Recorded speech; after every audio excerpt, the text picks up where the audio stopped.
ਸਤਿ ਸ਼੍ਰੀ ਅਕਾਲ। ਤੁਸੀਂ ਜੁੜੇ ਹੋਏ ਹੋ ਪੰਜਾਬੀ ਰੇਡੀਓ ਯੂਐਸਏ ਦੇ ਨਾਲ ਤੇ ਮੈਂ ਹਾਂ ਪ੍ਰਵੀਨ ਸ਼ਰਮਾ ਲੈ ਕੇ ਹਾਜ਼ਰ ਹਾਂ ਪ੍ਰੋਗਰਾਮ ਖਬਰ ਤੇ ਨਜ਼ਰ। ਖਬਰ ਤੇ ਨਜ਼ਰ ਪ੍ਰੋਗਰਾਮ ਦੇ ਵਿੱਚ ਕੀ ਅਹਿਮ ਤੇ ਕੀ ਖਾਸ ਖਬਰਾਂ ਨੂੰ ਲੈ ਕੇ ਚਰਚਾ ਕਰਨ ਦੇ ਲਈ ਜੁੜ ਚੁੱਕੇ ਨੇ ਮਿੰਟੂ ਗੁਰਸਰੀਆ ਜੀ। ਮਿੰਟੂ ਸਤਿ ਸ਼੍ਰੀ ਅਕਾਲ, ਸਵਾਗਤ ਹੈ ਜੀ ਪੰਜਾਬੀ ਰੇਡੀਓ ਯੂਐਸਏ ਤੇ। ਸ਼ੁਕਰੀਆ ਜੀ, ਸਾਰਿਆਂ ਨੂੰ ਸਤਿ ਸ੍ਰੀ ਅਕਾਲ ਜੀ। ਸਤਿ ਸ਼੍ਰੀ ਅਕਾਲ ਜੀ। ਪ੍ਰੋਗਰਾਮ ਦੇ ਵਿੱਚ ਅੱਗੇ ਵਧਣ ਤੋਂ ਪਹਿਲਾਂ ਧੰਨਵਾਦ ਕਰਦੇ ਚੱਲੀਏ ਸਪਾਂਸਰਸ ਦਾ, ਜਿਹੜੇ ਜ਼ਰੀਆ ਪਾਉਂਦੇ ਨੇ ਇਹਨਾਂ ਪ੍ਰੋਗਰਾਮਾਂ ਨੂੰ ਤੁਹਾਡੇ ਤੱਕ ਪਹੁੰਚਾਉਣ ਦੇ ਲਈ।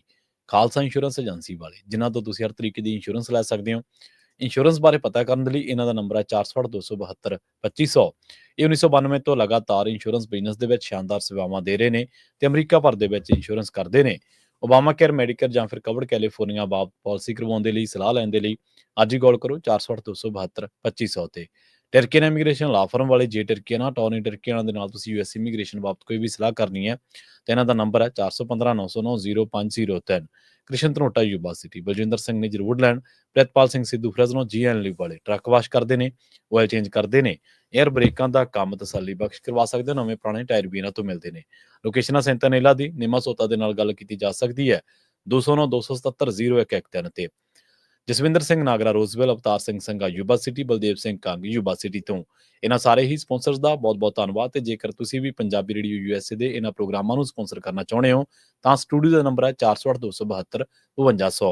ਅੱਜ ਦਾ ਇਹ ਖਬਰ ਤੇ ਨਜ਼ਰ ਪ੍ਰੋਗਰਾਮ ਸਾਲ 2025 ਦੀ 27 ਜਨਵਰੀ ਦਾ ਪ੍ਰੋਗਰਾਮ ਹੈ ਤੇ ਦਿਨ ਅੱਜ ਸੋਮਵਾਰ ਹੈ। ਖਬਰਾਂ ਦੀ ਸ਼ੁਰੂਆਤ ਕਰੀਏ ਮਿੰਟੂ ਜੀ ਇਸ ਵੇਲੇ ਦੀ ਸਭ ਤੋਂ ਵੱਡੀ ਖਬਰ ਤੋਂ। ਜੇ ਪੰਜਾਬ ਦੇ ਲਿਹਾਜ਼ ਦੇ ਨਾਲ ਦੇਖਿਆ ਜਾਵੇ ਤਾਂ ਅੰਬੇਦਕਰ ਸਾਹਿਬ ਦੀ ਮੂਰਤੀ ਦੇ ਨਾਲ ਛੇੜਛਾੜ ਕੀਤੀ ਗਈ ਹੈ ਜੀ, ਤੇ ਉਸ ਤੋਂ ਬਾਅਦ ਬੰਦ ਦੀ ਕਾਲ ਆ ਗਈ ਹੈ ਜੀ। ਜੀ ਬਿਲਕੁਲ, ਇਹ ਬੜੀ ਮੰਦਭਾਗੀ ਤੇ ਬੜੀ ਨਖੇਦੀਜਨਕ ਘਟਨਾ ਵਾਪਰੀ ਆ। ਜੀ ਜੀ, ਜਿੰਨੀ ਵੀ ਇਹਦੀ ਨਖੇਦੀ ਕਰੀਏ ਤੇ ਉਨੀ ਥੋੜੀ ਆ। ਦੇਖੋ, ਬੰਦ ਦੀ ਜਿਹੜੀ ਕਾਲ ਆਈ ਆ ਉਹ ਹੁਣ ਤੱਕ ਹੁਸ਼ਿਆਰਪੁਰ, ਜਲੰਧਰ, ਲੁਧਿਆਣਾ, ਫਗਵਾੜਾ, ਕਪੂਰਥਲਾ, ਮੋਗਾ ਇਤਿਆਦਿਕ ਦੀ ਆ। ਠੀਕ ਹੈ ਜੀ। ਹਾਲਾਂਕਿ ਅਬੋਹਰ ਤੱਕ, ਯਾਨੀ ਕਿੱਥੇ ਤੇ ਆਪਾਂ ਦੇਖਦੇ ਹਾਂ ਦੁਆਬੇ ਦੇ ਵਿੱਚ ਐਸੀ ਭਾਈਚਾਰੇ ਦਾ ਬਹੁਤ ਜ਼ੋਰ ਹੁੰਦਾ ਹੈ, ਪਰ ਅਬੋਹਰ ਤੱਕ ਪ੍ਰਦਰਸ਼ਨ ਹੋਣ ਦੀ ਖਬਰ ਹੈ। ਦੇਖੋ, ਇਹ ਵਾਪਰਿਆ ਜੋ ਘਟਨਾਕ੍ਰਮ ਸਾਰਾ, ਜੇ ਉਹਦੇ ਤੇ ਝਾਤ ਮਾਰੀਏ ਕਿ ਇੱਕ ਵਿਅਕਤੀ ਪੌੜੀ ਲਾ ਕੇ ਉੱਤੇ ਚੜ੍ਹਦਾ ਮੂਰਤੀ ਦੇ ਤੇ ਉਸ ਨੂੰ ਥੋੜੇ ਦੇ ਨਾਲ ਤੋੜਨ ਦਾ ਯਤਨ ਕਰਦਾ, ਫਿਰ ਉਸ ਨੂੰ ਉਤਾਰਿਆ ਜਾਂਦਾ ਤੇ ਉਹਨੂੰ ਕੁੱਟ ਕਟਾ ਕੇ ਤੇ ਮੁੜ ਕੇ ਪੁਲਿਸ ਦੇ ਹਵਾਲੇ ਕਰ ਦਿੱਤਾ ਜਾਂਦਾ ਹੈ। ਪੁਲਿਸ ਨੇ ਉਹਦੀ ਪਹਿਲਾਂ ਤੇ ਜਿਹੜੀ ਪਛਾਣ ਹੈ ਉਹ ਜਨਤਕ ਨਹੀਂ ਕੀਤੀ, ਪਰ ਬਾਅਦ ਦੇ ਵਿੱਚ ਆਕਾਸ਼ ਸਿੰਘ ਦਾ ਨਾਂ ਦੱਸਿਆ ਗਿਆ, ਇਲਾਕਾ ਦੱਸਿਆ ਗਿਆ ਧਰਮਕੋਟ, ਜ਼ਿਲ੍ਹਾ ਮੋਗਾ। ਪਰਿਵਾਰ ਵੀ ਸਾਹਮਣੇ ਆਇਆ, ਉਹਨਾਂ ਆਖਿਆ ਦੁਬਈ 'ਚ ਕੰਮ ਕਰਨ ਗਿਆ ਸੀਗਾ, ਗਰੀਬ ਪਰਿਵਾਰ ਹੈ, ਮਾਂ ਘਰਾਂ 'ਚ ਕੰਮ ਕਰਦੀ ਆ। ਉਹਨੇ ਕਿਹਾ ਉੱਥੋਂ ਵਾਪਸ ਆਇਆ ਤੇ ਸਾਡੇ ਕੋਲੇ ਰਿਹਾ ਨਹੀਂ ਹੈ।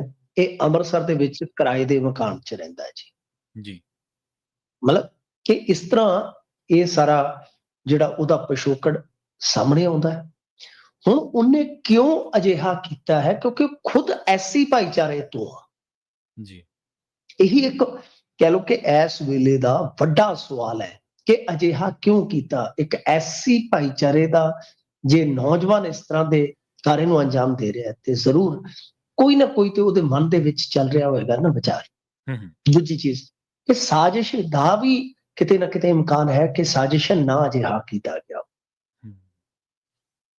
ਵਿਜੇ ਸਾਂਪਲਾ ਇਹਨਾਂ ਦੇ ਵਿੱਚ ਕੋਟੀ ਦੇ ਨੇਤਾ ਨੇ ਭਾਜਪਾ ਦੇ, ਉਹਨਾਂ ਨੇ ਹਾਲੇ ਪੁਲਿਸ ਨੇ ਤੇ ਕੋਈ ਆਫੀਸ਼ੀਅਲ ਬਿਆਨ ਦਿੱਤਾ ਹੀ ਨਹੀਂ ਸੀਗਾ। ਉਹਨਾਂ ਨੇ ਪਹਿਲਾਂ ਹੀ SGPC ਨੂੰ ਸਵਾਲ ਕਰ ਦਿੱਤੇ ਵੀ ਜਿਵੇਂ SGPC ਨੇ ਭੇਜਿਆ ਹੁੰਦਾ। ਕੋਈ ਲਿੰਕ ਤੇ ਜੁੜੇ ਨਾ ਕਿਸੇ ਚੀਜ਼ ਦੇ ਨਾਲ, ਤੇ ਕਿਸੇ ਬੰਦੇ ਨੇ, ਤੁਸੀਂ ਮੈਨੂੰ ਦੱਸ ਦਿਓ, ਸਿੰਗਲ ਬੰਦੇ ਨੇ ਕੋਈ ਉਹਦੇ ਨਾਲ ਸਹਿਮਤੀ ਪ੍ਰਗਟਾਈ ਹੈ, ਉਹਦੇ ਐਕਸ਼ਨ ਦੇ ਨਾਲ ਸਹਿਮਤੀ ਪ੍ਰਗਟਾਈ ਹੈ? ਨਹੀਂ। ਕਿਉਂਕਿ ਆਪਾਂ ਸਾਰੇ ਜਾਣਦੇ ਹਾਂ ਕਿ ਬਾਬਾ ਸਾਹਿਬ ਭੀਮ ਰਾਓ ਅੰਬੇਦਕਰ ਜੀ ਦਾ ਇੱਕ ਬਹੁਤ ਵੱਡਾ ਯੋਗਦਾਨ ਹੈ। ਕੱਲਾ ਐਸੀ ਭਾਈਚਾਰੇ ਦੇ ਉਥਾਨ ਵਾਸਤੇ ਨਹੀਂ, ਬਲਕਿ ਜੇ ਆਪਾਂ ਦੇਖੀਏ ਇਸ ਦੇਸ਼ ਦੇ ਵਿੱਚ ਜੋ ਲੋਕਾਂ ਨੂੰ ਅਧਿਕਾਰ ਵਗੈਰਾ ਮਿਲੇ ਹੋਏ ਆ, ਸ਼ਾਇਦ ਜੋ ਆਪਾਂ ਗੱਲ ਕਰ ਰਹੇ ਹਾਂ ਇਹ ਵੀ ਉਹਨਾਂ ਦੇ ਵਿੱਚੋਂ ਇੱਕ ਆ ਕਿ ਅਸੀਂ ਖੁੱਲ ਕੇ ਆਜ਼ਾਦੀ ਨਾਲ ਆਪਣੀ ਗੱਲ ਰੱਖ ਸਕਦੇ ਹਾਂ ਜੀ। ਤਾਂ ਇਹ ਸਾਰੀਆਂ ਚੀਜ਼ਾਂ ਦੇ ਵਿੱਚ ਇਹ ਜਿਹੜੇ ਸੰਵਿਧਾਨ ਨਿਰਮਾਤਾ ਲੋਕ ਸੀਗੇ, ਬਹੁਤ ਵੱਡਾ ਇਹਨਾਂ ਦਾ ਯੋਗਦਾਨ ਸੀਗਾ। ਮੇਰੇ ਖਿਆਲ ਦੇ ਨਾਲ ਇਹ ਸਾਫ਼ ਹੋਣਾ ਚਾਹੀਦਾ ਹੈ ਕਿ ਇਸ ਬੰਦੇ ਦਾ ਮੰਤਵ ਕੀ ਸੀਗਾ। ਕਿਉਂਕਿ ਅਸੀਂ ਕਈ ਮਹੀਨਿਆਂ ਤੋਂ ਵਾਰ-ਵਾਰ ਕਹਿ ਰਹੇ ਹਾਂ ਕਿ ਇੱਥੇ ਇਸ ਤਰ੍ਹਾਂ ਦਾ ਮਾਹੌਲ ਬਣ ਸਕਦਾ ਹੈ, SC ਵਰਸਸ ਜੱਟ। ਤੇ ਸਾਂਪਲਾ ਜੇ ਸਵਾਲ ਕਰ ਰਹੇ ਨੇ ਤਾਂ ਅਕਾਲੀ ਦਲ ਨੂੰ ਜਾਂ ਐਸਜੀਪੀਸੀ ਨੂੰ ਲੀਡ ਕਰਨ ਵਾਲਾ ਸਰ ਤਬਕਾ ਕੌਣ ਹੈ? ਜੱਟ ਤਬਕਾ ਹੀ ਹੈ ਜ਼ਿਆਦਾ। ਇਸ ਕਰਕੇ ਹਾਲਾਂਕਿ ਸੱਚ ਹੈ, ਸਿੱਖੀਜ਼ਮ ਚ ਵੈਸੇ ਤੇ ਇਹਨਾਂ ਚੀਜ਼ਾਂ ਦੀ ਕੋਈ ਥਾਂ ਨਹੀਂ ਹੈਗੀ, ਪਰ ਆਪਾਂ ਨੂੰ ਪਤਾ ਕਿ ਇਹ ਚੀਜ਼ਾਂ ਛੁੱਟਦੀਆਂ ਨਹੀਂ। ਅਕਾਲੀ ਦਲ ਨੂੰ ਚਲਾਉਣ ਵਾਲੇ ਕੌਣ ਨੇ, ਕਰਤਾ ਧਰਤਾ ਕੌਣ ਨੇ, ਸਭ ਨੂੰ ਪਤਾ ਹੈ। ਤਾਂ ਕਹਿਣ ਦਾ ਮਤਲਬ ਇਹ ਹੋਆ ਕਿ ਭਾਜਪਾ ਇਹ ਚਾਹੁੰਦੀ ਆ ਐਸਸੀ ਵਰਸਸ ਜੱਟ ਬਣਾਉਣਾ ਲੋਚਦੀ ਆ, ਤਾਂ ਫਿਰ ਇਸ ਸਾਰੇ ਵਰਤਾਰੇ ਦੇ ਵਿੱਚ ਜੋ ਸਿਆਸੀ ਵਰਤਾਰਾ ਉਹਦੇ ਵਿੱਚ ਇਹ ਚੀਜ਼ ਕਿਵੇਂ ਵਾਪਰੀ, ਇਸ ਕਿਵੇਂ ਦਾ ਜਵਾਬ ਤੇ ਘੱਟੋ ਘੱਟ ਇਹਨਾਂ ਨੂੰ ਦੇਣਾ ਚਾਹੀਦਾ ਹੈ ਨਾ। ਕਿਉਂ ਵਾਪਰੀ ਇਹਦਾ ਵੀ ਜ਼ਰੂਰ ਦੱਸਣਾ ਚਾਹੀਦਾ ਕਿ ਮੰਤਵ ਕੀ ਸੀ ਉਸ ਬੰਦੇ ਦਾ, ਕਿ ਉਹ ਬ੍ਰੇਨ ਵਾਸ਼ਡ ਹੈ, ਕਿ ਉਸਨੂੰ ਪੈਸੇ ਦਿੱਤੇ ਗਏ ਕਿਉਂਕਿ ਉਹ ਤਾਂ ਬਹੁਤ ਗਰੀਬ ਹੈ ਜੀ, ਕਿ ਉਹਦਾ ਕੋਈ ਵਿਚਾਰਧਾਰਕ ਨਿਰਾਸ਼ਾਵਾਦੀ ਜਿਹੜਾ ਸੀਗਾ ਉਹ ਐਕਸ਼ਨ ਸੀਗਾ ਕਿ ਉਹ ਨਿਰਾਸ਼ ਹੋ ਚੁੱਕਾ ਸੀ ਕਿਸੇ ਗੱਲ ਨੂੰ ਲੈ ਕੇ। ਪਰ ਜਿਹੜਾ ਬੰਦਾ ਐਸੀ ਆ ਉਹ ਤਾਂ ਰਿਜ਼ਰਵੇਸ਼ਨ ਵਿਰੋਧੀ ਵੀ ਨਹੀਂ ਹੋ ਸਕਦਾ ਨਾ। ਚਲੋ ਕੋਈ ਜਰਨਲ ਚ ਹੋਵੇ ਤੇ ਆਪਾਂ ਕਹਿ ਸਕਦੇ ਕਿ ਸ਼ਾਇਦ ਰਿਜ਼ਰਵੇਸ਼ਨ ਦਾ ਵਿਰੋਧ ਕਰ ਰਿਹਾ ਹੋ, ਕਿਉਂਕਿ ਅੱਜ ਕੱਲ੍ਹ WhatsApp ਯੂਨੀਵਰਸਿਟੀ ਸਾਰੀਆਂ ਚੀਜ਼ਾਂ ਨੂੰ ਸਮਝਣ ਦੀ ਤੇ ਥਾਂ ਹੀ ਨਹੀਂ ਦਿੰਦੀ, ਸਮਾਂ ਹੀ ਨਹੀਂ ਦਿੰਦੀ। ਇਹ ਜਿਹੜੇ ਲੋਕ ਨੇ ਤੁਹਾਨੂੰ ਪਤਾ ਹੀ ਹੈ ਰੈਡੀਕਲਾਈਜ਼ ਕਿੰਨੀ ਜਲਦੀ ਕਰ ਦਿੱਤੇ ਜਾਂਦੇ ਆ। ਤਾਂ ਕਹਿਣ ਦਾ ਭਾਵ ਇਹ ਹੋਆ ਕਿ ਉੱਥੋਂ ਦੇ ਜਿਹੜੇ ਕਮਿਸ਼ਨਰ ਸੀਗੇ ਗੁਰਪ੍ਰੀਤ ਸਿੰਘ ਭੁੱਲਰ, ਉਹਨਾਂ ਨੂੰ ਤੇ ਬਦਲ ਦਿੱਤਾ ਸ਼ਾਮ ਤੱਕ ਜਿਨ੍ਹਾਂ ਨੇ, ਪਰ ਮੰਤਵ ਕੁਝ ਵੀ ਹਾਲੇ ਤੱਕ ਇਹਨਾਂ ਨੇ ਨਹੀਂ ਦੱਸਿਆ। ਬੰਦਾ ਥਾਂ ਹੀ ਫੜ ਲਿਆ ਗਿਆ ਸੀਗਾ। ਮੇਰੇ ਖਿਆਲ ਦੇ ਨਾਲ ਇਹਦੀ ਬਰੀਕੀ ਦੇ ਨਾਲ ਜਾਂਚ ਹੋਣੀ ਚਾਹੀਦੀ ਆ ਕਿ ਕਿਸੇ ਨੇ ਉਸ ਭੇਜਿਆ ਜਾਂ ਉਹ ਆਪਣੇ ਪੱਧਰ ਤੇ ਆਪ ਹੀ ਆਇਆ। ਸਾਇੰਟੀਫਿਕ ਤਰੀਕੇ ਨਾਲ ਜਾਂਚ ਪੜਤਾਲ ਹੋਵੇ, ਮਨੋਵਿਗਿਆਨਕ ਤਰੀਕੇ ਨਾਲ ਜਾਂਚ ਪੜਤਾਲ ਹੋਣੀ ਚਾਹੀਦੀ ਆ, ਫਿਰ ਸਾਰੀ ਗੱਲ ਦਾ ਨਿਤਾਰਾ ਹੋਣਾ ਚਾਹੀਦਾ। ਪਰ ਪ੍ਰਵੀਨ ਜੀ ਜੋ ਵੀ ਹੋਇਆ ਮੰਦਭਾਗਾ ਹੀ ਨਹੀਂ, ਇਹ ਇੱਕ ਤਰ੍ਹਾਂ ਨਾਲ ਕਹਿ ਲਓ ਕਿ ਸੰਕੇਤ ਵੀ ਆ ਕਿ ਆਉਣ ਵਾਲੇ ਸਮੇਂ ਦੇ ਵਿੱਚ ਅਸੀਂ ਇਸ ਤਰ੍ਹਾਂ ਦੀਆਂ ਕੁਝ ਹੋਰ ਘਟਨਾਵਾਂ ਦੀ ਉਮੀਦ ਕਰ ਸਕਦੇ ਹਾਂ। ਹੋ ਸਕਦਾ ਹੈ ਪੋਸੀਬਿਲਿਟੀ, ਹਾਲਾਂਕਿ ਅਸੀਂ ਚਾਹਾਂਗੇ ਕਿ ਇਹ ਚੀਜ਼ਾਂ ਨਾ ਵਾਪਰਨ। ਪਿਛਲੇ ਦਿਨੀ ਜੇ ਆਪਾਂ ਦੇਖੀਏ ਤਾਂ ਇਸ ਗੱਲ ਦੀ ਚਰਚਾ ਸੀਗੀ, ਮਤਲਬ ਇਸ ਗੱਲ ਦੀ ਚਰਚਾ ਸੀਗੀ ਕਿ ਭਾਰਤੀ ਜਨਤਾ ਪਾਰਟੀ ਜਿਹੜੀ ਹੈ ਉਹ ਐਸਸੀ ਵਰਸਸ ਜੱਟ ਵਾਲੀ ਜਿਹੜੀ ਰਾਜਨੀਤੀ ਆ ਉਹ ਕਰੇਗੀ ਜ਼ਰੂਰ, ਠੀਕ ਹੈ ਜੀ। ਪਿਛਲੇ ਦਿਨਾਂ 'ਚ ਇੱਕ ਖਾਸੀ ਚਰਚਾ, ਅੱਜ ਵੀ ਚਰਚਾ, ਪਰ ਜੇ ਉਹਦਾ ਪੈਮਾਨਾ ਜੇ ਆਪਾਂ ਦੇਖੀਏ ਇਸ ਤਰ੍ਹਾਂ ਦਾ ਬਣ ਜਾਂਦਾ ਹੈ ਕਿ ਕੱਲ ਨੂੰ ਮੰਨ ਲਓ ਇਹ ਕੋਈ ਇਸ ਤਰ੍ਹਾਂ ਦਾ ਮਾਮਲਾ ਨਿਕਲ ਆਉਂਦਾ, ਮੈਂ ਭਾਰਤੀ ਜਨਤਾ ਪਾਰਟੀ ਦਾ ਨਾਮ ਨਹੀਂ ਲੈ ਰਿਹਾ, ਪਰ ਉਹ ਪੰਜਾਬ ਦੇ ਹਿੱਤ ਲਈ ਠੀਕ ਨਹੀਂ ਹੋਏਗਾ। ਭਾਵੇਂ ਕੁਝ ਚੀਜ਼ਾਂ ਆਪਣੇ ਆਪ ਵਾਪਰਦੀਆਂ ਜਾਂ ਕੁਝ ਚੀਜ਼ਾਂ ਉਹ ਲੋਕ ਕਰਵਾ ਦਿੰਦੇ ਆ ਜਿਹੜੇ ਲੋਕ ਕਦੇ ਵੀ ਸਾਹਮਣੇ ਨਹੀਂ ਆਉਂਦੇ, ਨਾ ਹੀ ਤਾਕਤਾਂ ਉਹਨਾਂ ਨੂੰ ਆਉਣ ਦਿੰਦੀਆਂ, ਪਰ ਉਹ ਰਾਜਨੀਤਿਕ ਫਾਇਦੇ ਜਿਹੜੀ ਹੈ ਉਹਦੀ ਇਵਜ਼ ਦੇ ਵਿੱਚ ਜੇ ਸਾਡੀ ਭਾਈਚਾਰਕ ਸਾਂਝ ਲੈ ਜਾਂਦੀ ਹੈ ਤਾਂ ਉਹ ਮੇਰੇ ਖਿਆਲ ਦੇ ਨਾਲ ਗੱਲ ਯਾਦ ਹੋਣਾ ਤੁਹਾਨੂੰ ਬਠਿੰਡੇ ਦੇ ਵਿੱਚ ਅਰਦਾਸ ਕਰ ਦਿੱਤੀ ਗਈ ਸੀ। ਹਾਂਜੀ ਹਾਂਜੀ ਬਿਲਕੁਲ। ਡੇਰਾ ਮੁਖੀ ਦੀ ਉਹ ਕਰਾਉਣ ਵਾਲਾ ਜਿਹੜਾ ਸੀਗਾ ਉਹਦੇ ਬਾਰੇ ਕਿਹਾ ਗਿਆ ਕਿ ਭਾਰਤੀ ਜਨਤਾ ਪਾਰਟੀ ਦੇ ਇੱਕ ਲੀਡਰ ਨੇ ਕਰਵਾਈ, ਤੇ ਕਰਨ ਵਾਲਾ ਜਿਹੜਾ ਸੀ ਉਹ ਮਾਨਸਿਕ ਤੌਰ ਤੇ ਠੀਕ ਹੀ ਨਹੀਂ ਸੀਗਾ। ਹੁਣ ਇੱਥੇ ਵੀ ਜੇ ਆਪਾਂ ਦੇਖੀਏ ਜੇ ਕੋਈ ਮਾਨਸਿਕ ਤੌਰ ਤੇ ਉਸਨੂੰ ਪ੍ਰੋਬਲਮ ਸੀਗੀ ਪ੍ਰਵੀਨ ਜੀ, ਤਾਂ ਫਿਰ ਇਹਨਾਂ ਨੂੰ ਦੱਸ ਦੇਣਾ ਚਾਹੀਦਾ ਸੀਗਾ, ਠੀਕ ਹੈ ਨਾ ਜੀ। ਇਹਨਾਂ ਨੂੰ ਦੱਸ ਦੇਣਾ ਚਾਹੀਦਾ ਸੀ। ਪੁਲਿਸ ਨੇ ਕਿਤੇ ਵੀ ਹੁਣ ਤੱਕ ਇਹ ਗੱਲ ਜਿਹੜੀ ਆ ਨਹੀਂ ਖੋਲੀ ਕਿ ਇਹ ਕੋਈ ਮਾਨਸਿਕ ਤੌਰ ਤੇ ਬਿਮਾਰ ਸੀ। ਜੇ ਉਹ ਚੰਗਾ ਭਲਾ ਹੈ, ਜੇ ਉਸਨੇ ਜਾਣ ਬੁੱਝ ਕੇ ਅਜਿਹਾ ਕੀਤਾ ਹੈ ਤਾਂ ਉਹਦੇ ਪਿੱਛੇ ਉਹਦੀ ਜਿਹੜੀ ਕਹ ਲਓ ਕਿ ਜੋ ਵੀ ਇਹਨੇ ਕੀਤਾ ਕਾਰਵਾਈ ਕੀਤੀ ਉਹਦੀ ਵਜ੍ਹਾ ਕੀ ਸੀ, ਸਭ ਤੋਂ ਵੱਡਾ ਸਵਾਲ ਪ੍ਰਵੀਨ ਜੀ ਇਹੀ ਬਣਦਾ। ਜੀ ਬਿਲਕੁਲ। ਤੇ ਮਿੰਟੂ ਜੀ ਅਗਲੀ ਖਬਰ ਦੇ ਵੱਲ ਵਧੀਆ ਗੱਲ ਕਰੀਏ ਮੇਅਰ ਦੀ ਚੋਣ ਦੇ ਮਾਮਲੇ ਦੀ। ਇਸ ਮਾਮਲੇ ਨੂੰ ਲੈ ਕੇ ਹੁਣ ਕਾਂਗਰਸ ਵੱਲੋਂ ਹਾਈ ਕੋਰਟ ਦੇ ਵਿੱਚ ਪਟੀਸ਼ਨ ਦਾਇਰ ਕੀਤੀ ਗਈ ਹੈ ਜੀ। ਦੇਖੋ ਬੜਾ ਰੌਲਾ ਪੈ ਰਿਹਾ ਅੰਮ੍ਰਿਤਸਰ ਦੇ ਵਿੱਚ ਇਸ ਵੇਲੇ ਵੱਡੇ ਕਾਂਗਰਸੀ ਨੇਤਾ, ਚਾਹੇ ਰਾਜਾ ਵੜਿੰਗ ਹੋਣ ਚਾਹੇ ਪ੍ਰਤਾਪ ਸਿੰਘ ਬਾਜਵਾ ਹੋਣ, ਸਾਰੇ ਇਸ ਵੇਲੇ ਧਰਨੇ ਤੇ ਬੈਠੇ ਹੋਏ ਆ। ਜਦੋਂ ਆਪਾਂ ਗੱਲ ਕਰ ਰਹੇ ਹਾਂ ਇੰਡੀਆ ਦੇ ਵਿੱਚ 9:47 ਹੋ ਚੁੱਕੇ ਰਾਤ ਦੇ, ਠੰਡੀਆਂ ਰਾਤਾਂ ਤੁਹਾਨੂੰ ਪਤਾ ਹੀ ਹੈ। ਤਾਂ ਉੱਥੇ ਕਿਉਂਕਿ ਉਹ ਦੋਸ਼ ਲਾ ਰਹੇ ਆ ਕਿ ਲੋਕਤੰਤਰ ਨੂੰ ਡੰਡੇ ਦੇ ਜ਼ੋਰ ਤੇ ਹਿੱਕ ਕੇ ਇਹਨਾਂ ਨੇ ਸਾਈਡ ਤੇ ਕਰ ਦਿੱਤਾ ਤੇ ਆਪਦਾ ਮੇਅਰ ਜਿਹੜਾ ਇਹਨਾਂ ਨੇ ਬਣਾ ਲਿਆ। ਤੁਸੀਂ ਹਿਸਾਬ ਲਾ ਲਓ ਕਿ 85 ਵਾਲਾ ਹਾਊਸ ਆ ਉੱਥੇ, ਤੇ ਕਾਂਗਰਸ 40 ਕਿ 42 ਜਿੱਤੀ ਆ ਤੇ ਹਿਸਾਬ ਲਾ ਲਓ ਮੇਅਰ ਉਹ ਦੂਜੇ ਬਣਾ ਕੇ। ਜੋ ਆਮ ਆਦਮੀ ਪਾਰਟੀ ਕਰ ਰਹੀ ਆ ਪ੍ਰਵੀਨ ਜੀ, ਉਹਦੇ ਚ ਸਾਫ਼ ਆ ਕਿ ਇੱਥੇ ਜੇ ਲੋਕ ਫਤਵਾ ਦਿੰਦੇ ਨੇ ਤਾਂ ਕਈ ਵਾਰ ਉਸ ਫਤਵੇ ਨੂੰ ਵੀ ਪਲਟ ਦਿੱਤਾ ਜਾਂਦਾ। ਲੋਕਾਂ ਦਾ ਫਤਵਾ ਸਪਸ਼ਟ ਸੀਗਾ ਜੀ, ਹਾਂਜੀ, ਲੋਕਾਂ ਦਾ ਫਤਵਾ ਜਿਹੜਾ ਹੈ ਉਹ ਸਪਸ਼ਟ ਸੀਗਾ ਕਿ ਆਮ ਆਦਮੀ ਪਾਰਟੀ ਨੂੰ ਉਹਨਾਂ ਨੇ ਸਥਾਨਕ ਸਰਕਾਰਾਂ ਦੇ ਨਿਗਮਾਂ ਦੀ ਘੱਟੋ ਘੱਟ ਵਾਗਡੋਰ ਸਿੱਧੀ ਨਹੀਂ ਸੌਂਪੀ ਜੀ। ਤੇ ਇਹਦਾ ਤੇ ਹੱਲ ਇਹੋ ਹੀ ਸੀਗਾ ਕਿ ਇਮਾਨਦਾਰੀ ਨਾਲ ਤੁਸੀਂ ਉੱਥੇ ਹਾਊਸ ਦੇ ਵਿੱਚ ਵੋਟਾਂ ਪਵਾ ਲਓ, ਜਿਹੜਾ ਮੇਅਰ ਬਣ ਗਿਆ ਜਿਹਦਾ ਬਣ ਗਿਆ ਸੋ ਬਣ ਗਿਆ। ਪਰ ਜੋੜ ਤੋੜ ਜਿਸ ਤਰ੍ਹਾਂ ਦੀ ਖਰੀਦੋ ਫਰੋਖਤ ਸ਼ਬਦ ਕਿਉਂ ਇਸਤੇਮਾਲ ਕਰ ਰਹੇ? ਕਿਉਂਕਿ ਖੁਦ ਕੁੰਵਰ ਵਿਜੇ ਪ੍ਰਤਾਪ ਸਿੰਘ ਨੇ ਦੋਸ਼ ਲਾਏ ਨੇ। ਕਮਾਲ ਦੀ ਗੱਲ ਇਹ ਹੈ ਕਿ ਕੁੰਵਰ ਵਿਜੇ ਪ੍ਰਤਾਪ ਸਿੰਘ ਨੇ ਆਜ਼ਾਦ ਖਿਲਾਰਤੇ ਆਪਣੇ ਹਲਕੇ 'ਚ, ਉਹ ਬੰਦੇ ਜਿੱਤ ਗਏ ਜੀ, ਤੇ ਉਹੀ ਆਮ ਆਦਮੀ ਪਾਰਟੀ ਦੇ ਲੈ ਲੈ। ਤੇ ਕੁੰਵਰ ਵਿਜੇ ਪ੍ਰਤਾਪ ਸਿੰਘ ਨੇ ਇਸ ਸਾਰੇ ਵਰਤਾਰੇ ਦੀ ਨਿੰਦਾ ਕਰ ਦਿੱਤੀ। ਤਾਂ ਬਹਰਹਾਲ ਇਹ ਜਿਹੜੀ ਪਟੀਸ਼ਨ ਗਈ ਆ ਹਾਈ ਕੋਰਟ ਦੇ ਵਿੱਚ, ਇਹ ਕਾਂਗਰਸ ਦੇ ਕਾਨੂੰਨੀ ਸੈੱਲ ਦੇ ਜਿਹੜੇ ਐਡਵੋਕੇਟ ਹੈ ਕਰਨਜੋਤ ਸਿੰਘ ਚਿਕਾ, ਉਹਨਾਂ ਨੇ ਦੱਸਿਆ ਕਿ ਉਹਨਾਂ ਨਾਲ ਹੋਈਆਂ ਵਧੀਕੀਆਂ ਦੀ ਰਿਪੋਰਟ ਪੇਸ਼ ਕੀਤੀ ਗਈ ਤੇ ਨਵੀਂ ਚੋਣ ਲਈ ਨੋਟੀਫਿਕੇਸ਼ਨ ਜਾਰੀ ਕਰਵਾਉਣ ਤੇ ਸਾਬਕਾ ਜੱਜ ਜਾਂ ਹਾਈ ਕੋਰਟ ਵੱਲੋਂ ਨਿਯੁਕਤ ਬੈਂਚ ਵੱਲੋਂ ਇਹ ਚੋਣ ਕਰਵਾਉਣ ਦੀ ਮੰਗ ਕੀਤੀ ਗਈ ਆ। ਕਿਉਂਕਿ 25 ਜਨਵਰੀ ਨੂੰ ਚੋਣ ਹੋਣੀ ਸੀਗੀ ਜੀ ਫਗਵਾੜੇ ਦੀ, ਠੀਕ ਹੈ ਜੀ। ਤੇ ਇਹਨਾਂ ਨੇ ਜਦੋਂ ਸਹੁੰ ਚੁਕਵਾਉਣ ਮਤਲਬ ਕਿ ਉਪਰੰਤ ਆਪ ਦੇ ਕਾਉਂਸਲਰ ਵੱਲੋਂ ਅਗਲੀ ਕਾਰਵਾਈ ਚਲਾਉਣ ਦਾ ਤੇ ਆਪ ਮੈਂਬਰਾਂ ਨੇ ਇਤਰਾਜ਼ ਕੀਤਾ, ਜਿਸ ਕਾਰਨ ਪ੍ਰੈਜ਼ਾਈਡਿੰਗ ਅਫਸਰ ਜਿਹੜੇ ਕਮਿਸ਼ਨਰ ਜਲੰਧਰ ਸੀਗੇ ਉਹ ਚੁੱਪ ਚਪੀਤੇ ਚਲੇ ਗਏ।